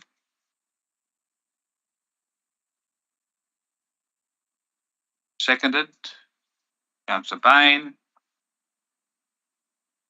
And Councillor Patterson, would you like to speak to it? Just a simple recognition and realisation about how many gifted athletes have come from this shire, both Indigenous and non-Indigenous. I think it's fantastic that council's working together with the community to show support in noting the Dave Sands Memorial and finding the best place to do that, and also putting it on the books to look for government grants to achieve that. Thank you. Thank you, Councillor Patterson. I withdrew this because I was speaking in support, so I will do that at the moment. Dave Sands is a remarkable athlete, died at a very young age. He's a Dungutty man, lived at Burnt Bridge. He had 5 brothers, all very talented boxers. And it's time that we had a memorial of some sort to him and his brothers somewhere in the Kempsey Shire. There are memorials in Newcastle. There's a new one opened a month ago at Dungog, where he tragically died in a car accident or truck accident at a very young age and left a family of 4 children. And the great push for this memorial here in Kempsey is from his family. And as we previously mentioned, the general manager and I and council are supportive of this occurring. So we really do need to be on side and make sure that whatever the family comes up with, which site they select and how we go forward with it, we certainly do need to be fully supportive because, as Councillor Patterson said, we've got many outstanding athletes and also musicians and a whole lot of other talented people in our community. We should support them, and we should also acknowledge those who excel. And Dave Sands did excel, and it was only recently that he got his 1950 Commonwealth champion boxing belt, or his family received it, and it was a great honour to be down in Parliament House to be there to witness that. And we should support this process as outlined in the report. Thank you. Any other person wishing to speak, please? Councillor Wyatt.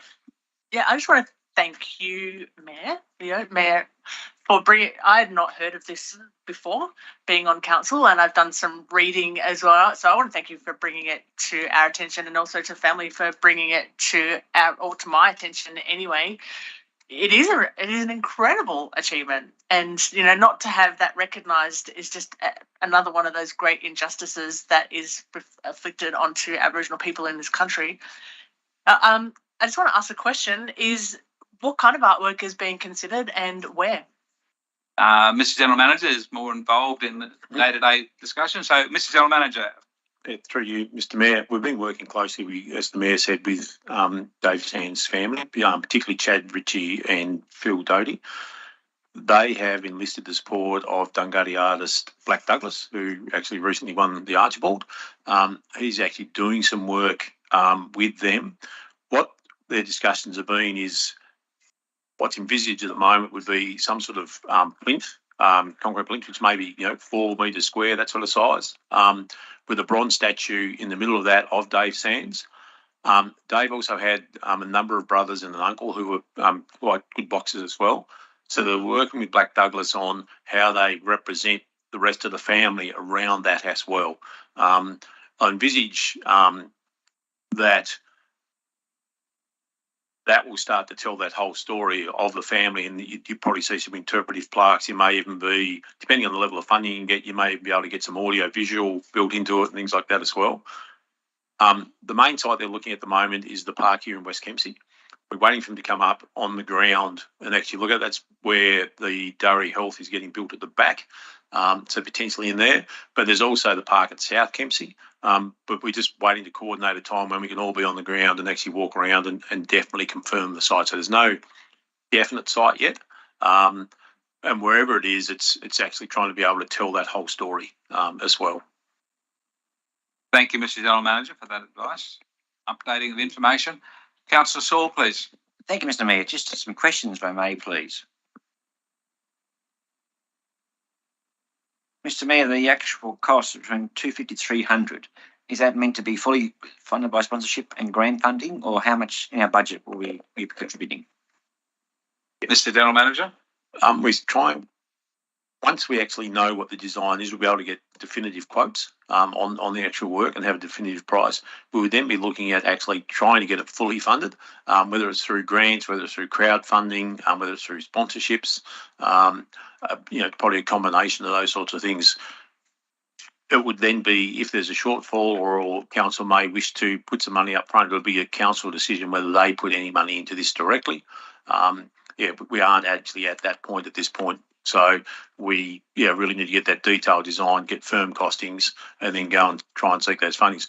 The family and council have approached both our federal and state members who are very supportive of this project. So it'd be certainly putting some pressure on there.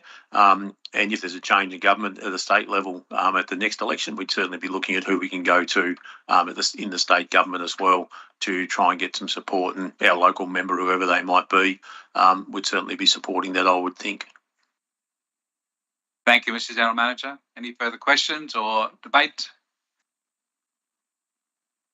Right, I'll put the motion that the report be received and noted, unless Councillor Patterson wishes to speak in response. No? No, thank you. I think it's a great effort, and with council working with the community and the Indigenous community. Thank you. Thanks, Councillor Patterson. Is there any dissent from the motion before you? I declare it carried. I now propose we break for lunch and be back here at 1 o'clock. Yeah, you won't be back on 1:30 probably. 1:30? Yeah, you won't get back by 1. Okay. We'll adjourn until then. We'll adjourn until 1:30, and that will give us time to get back here. And we've only got 2 major items of business left to go. Thank you, thank you everyone for being here today in the gallery. If you come back, I would love to see you. And thank you to our reporter.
Good afternoon, everyone. Welcome back to Kempsey Shire Council's meeting. We've completed lunch and we have a couple of items of business left. But first of all, I will be moving a mayoral minute of condolence, and we'll deal with that before we go on to other substantial matters. Not that a condolence motion is not substantial.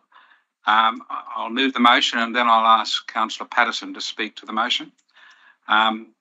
Council expresses its sadness and condolences to Councillor Saul and family at the sad passing of his father, Alwyn Saul.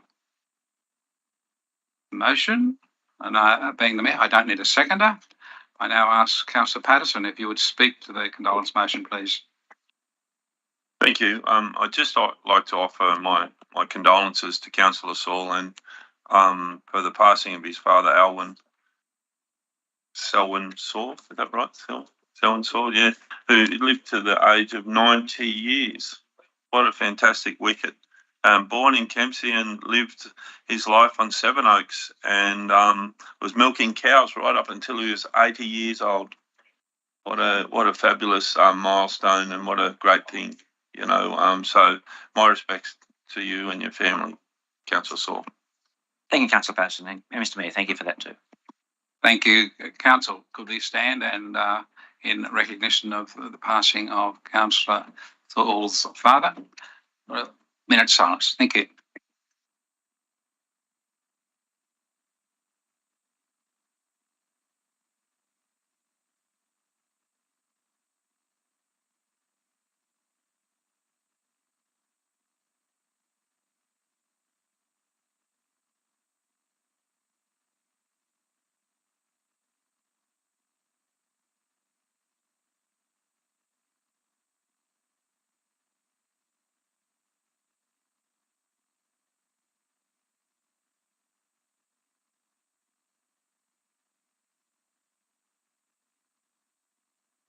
Thank you, everyone. And thank you, Councillor Patterson, for your kind words. Thank you at this time, Councillor Saul. The next order of business is the item on page 52, 9.10, Council Expense and Facilities Policy.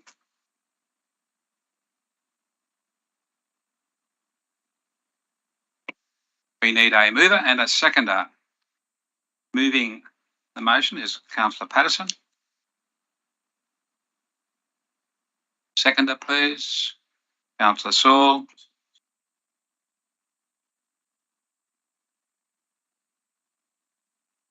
Councillor Patterson. Thank you. I just asked a procedural issue, a question. Do I need to move a amendment? No, you don't. You can move. Okay, just to note that councillors' uniform as required would be noted, and yeah. So your amendment to your motion is that it's 1A, inclusion of provision, the supply of uniforms to councillors. Yeah, yeah. Does it need to have adequate uniforms, or does it uniform supply? No, no bow ties, no, 5 hats. No.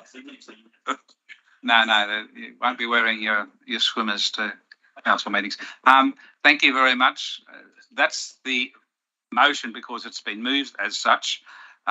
If you disagree with it, you'd have to move an amendment to remove that. We've got a second in Councillor Saul. Councillor Patterson, do you wish to speak to your motion, please? Thank you.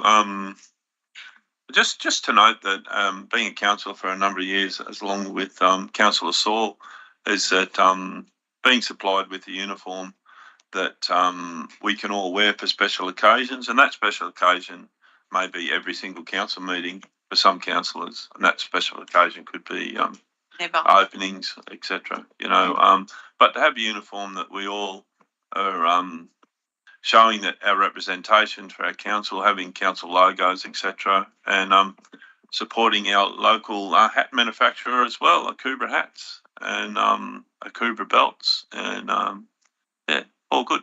So thank you. Thank you, Councillor Patterson. Councillor Saul. Thank you, Mr. Mayor. Just a brief aside. I found when councillors were in uniform, identify them as a councillor, and also in the public they realised we were actual council representatives. So it did give it a bit more of a approach as a councillor, saying we are there, coming out in public and wearing a uniform. Also a sense of pride too, Mr Mayor, as well.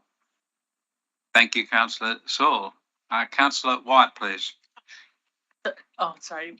Kerry had hers first. I didn't see it, I'm sorry. It is hard. So, Councillor Riddington and then Councillor White, please. Thank you.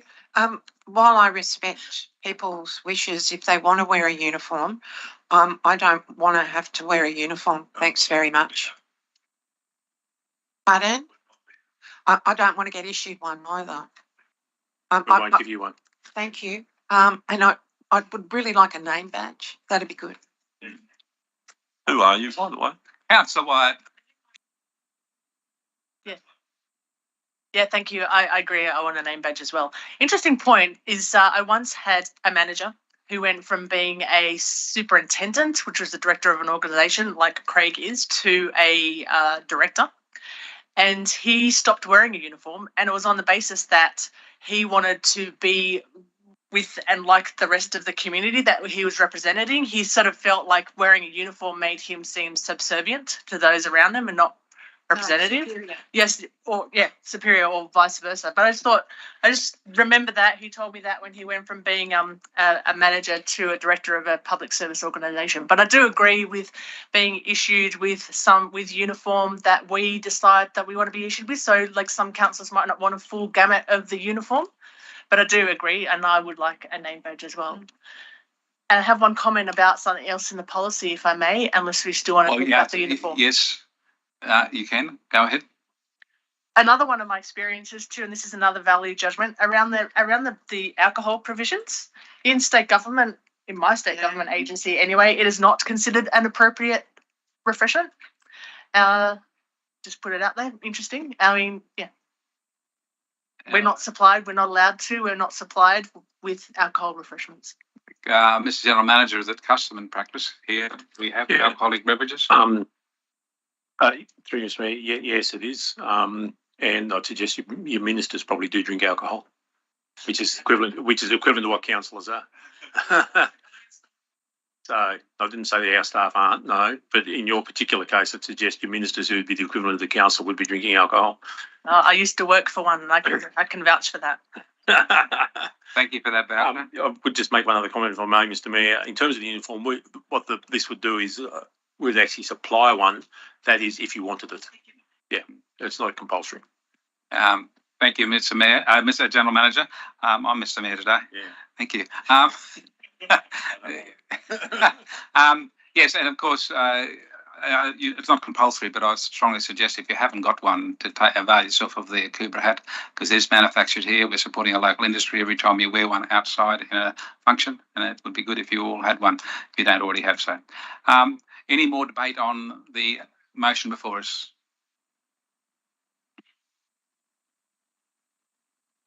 No. Councillor Patterson, in reply, please.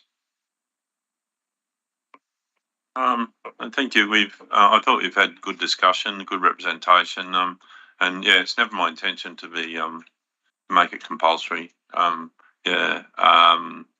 once again, I believe wearing the uniform for certain occasions, and I'll just reiterate by saying that when I made a speech about our former Mayor Liz Campbell, and I wore the uniform that showed the integrity and the decency that this position that we hold as councillors has. Thank you.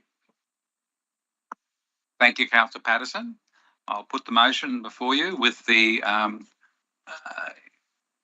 1A included. Is there any dissent? I declare it carried. We have one item of business left, and that is 10.1. It's a notice of motion, snap, send, solve reporting. 9/11. I've lost 11, did I? Yeah, it's withdrawn. It just had to be withdrawn because you've got Dean's conflict of interest. Oh, I apologise. I marked it incorrectly. I'll make a mistake once in a while.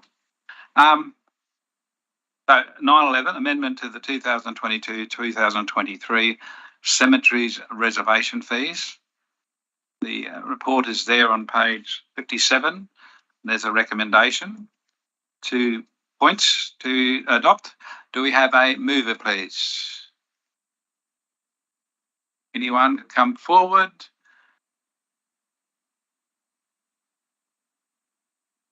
Yeah. Councillor White, you can be into this one. Councillor White has moved it. No, I've got to name someone, and I saw your hand going up. And we need a seconder.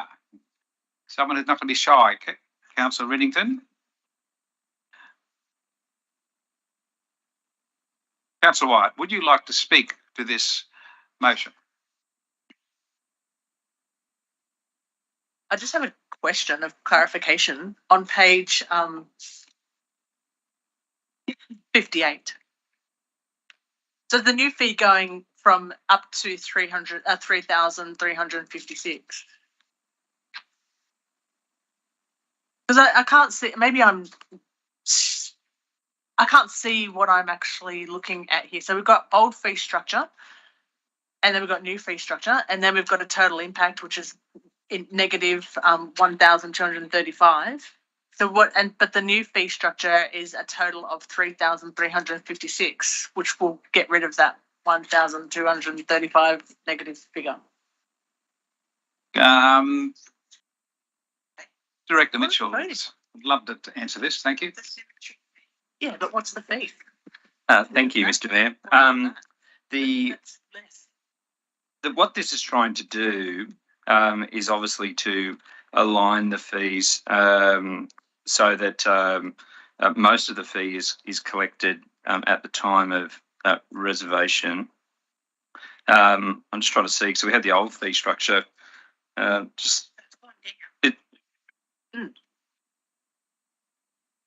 It looks like to me is that old fee structure total 3,900. No. So what the table's what the table's actually saying is that because of the potential timing issue, the reservation fee for someone who's paid that reservation prior would only be 744, so it's at the lower fee amount.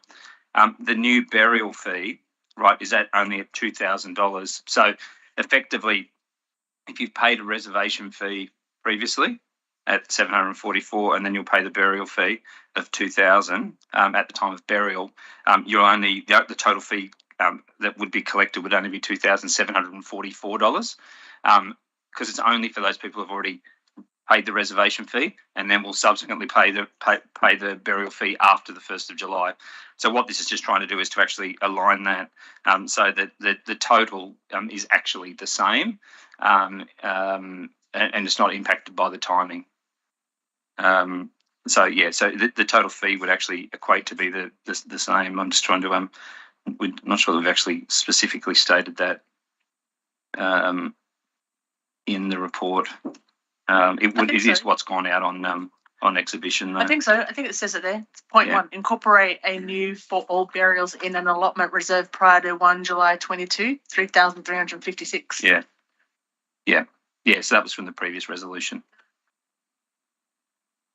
Yeah. So essentially, all this was done, and as we said when we brought this to council back in July, was to avoid that situation where you would actually your council would be $1,200 or so worse off just because of timing.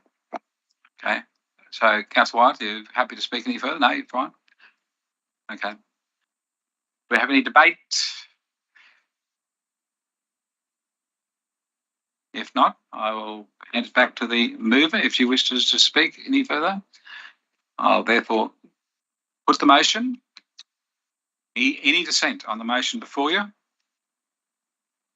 Declare it carried. Thank you.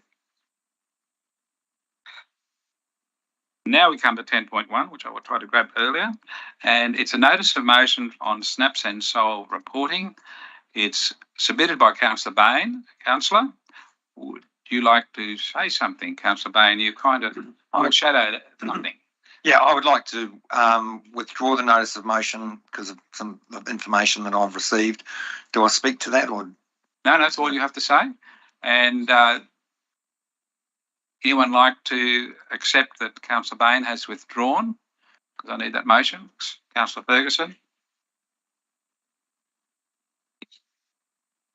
Can we ask him why? I'll come back to that in a moment. Seconder, please. That he's withdrawing it. Righto, thank you. That's the motion in front of us that we're going to allow Councillor Bain to withdraw. Any discussion or questions on the reason for the withdrawal? I'm waiting on a light. No one. Oh, there is Councillor White would like to ask a question. Thank you. I think these screens get. Yeah.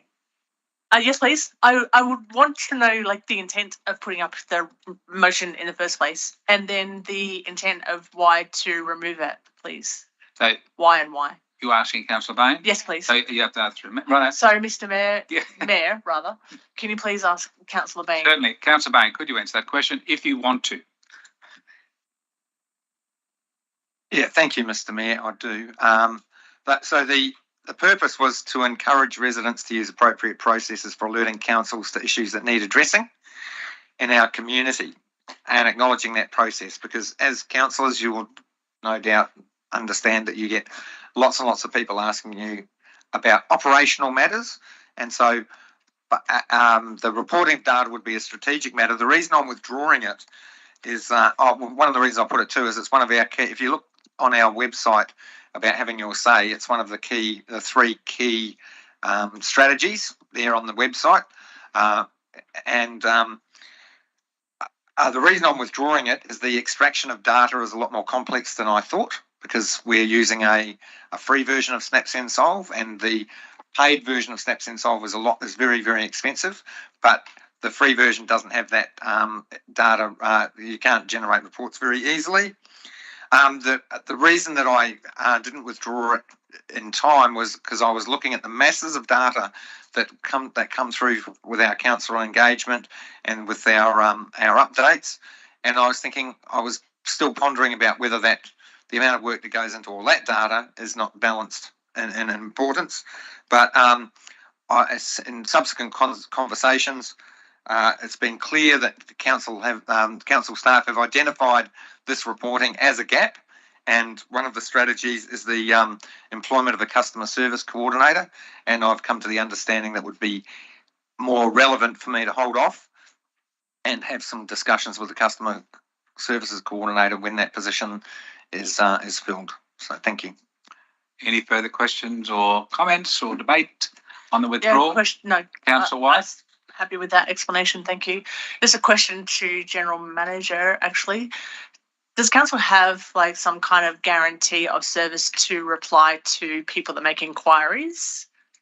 As in, 14 days, 21 days, 6 months, not to resolve, but to reply and then make a substantial progress on that matter? Yeah, so Mr. General Manager? Yes, through Mr. Mayor, yes, we do. We guarantee we at least acknowledge their letter within 10 working days.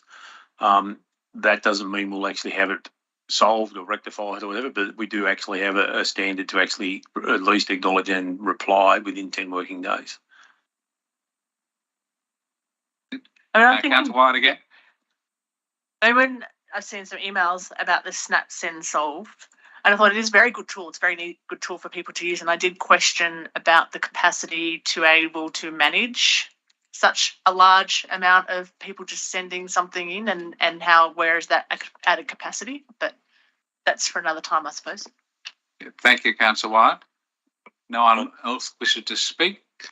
Councillor, just if I could just make a comment on that. Mr. General Manager, thank you some advice. One of the things with SnapSend Solve is a very useful tool, but it does bring in less than 2% of all of our requests. So it's only a very, very small number of requests that come in through SnapSend Solve. We get far, far more directly via email and phone. Right. Thank you, Councillor Patterson. It went. But I think someone, you've probably got the control of it, haven't you, two girls? Turn the light on. Here we go. I won't say again, but I will. about educating our community of how to report issues. SNAPs and SOL being 2% of what council has information reported on. That there are so many options for our residents to report. I do find the SNAPs and SOL being really good for reporting on burned out cars, etc. when I see them driving around doing work. But it is only, as the General Manager said, one tool, and that sort of goes on the back of that notice of motion I put up to the local government, that I would wish that process of council would be part of that education, and this would be a process. Thank you. Thank you, Councillor Patterson. The motion is that we accept the withdrawal by Councillor Bain of his notice of motion. Any dissent from that? Thank you. All the matters on the agenda have been dealt with. We now go to reading out the decisions taken in confidential. Thank you, Mr. Thorogood.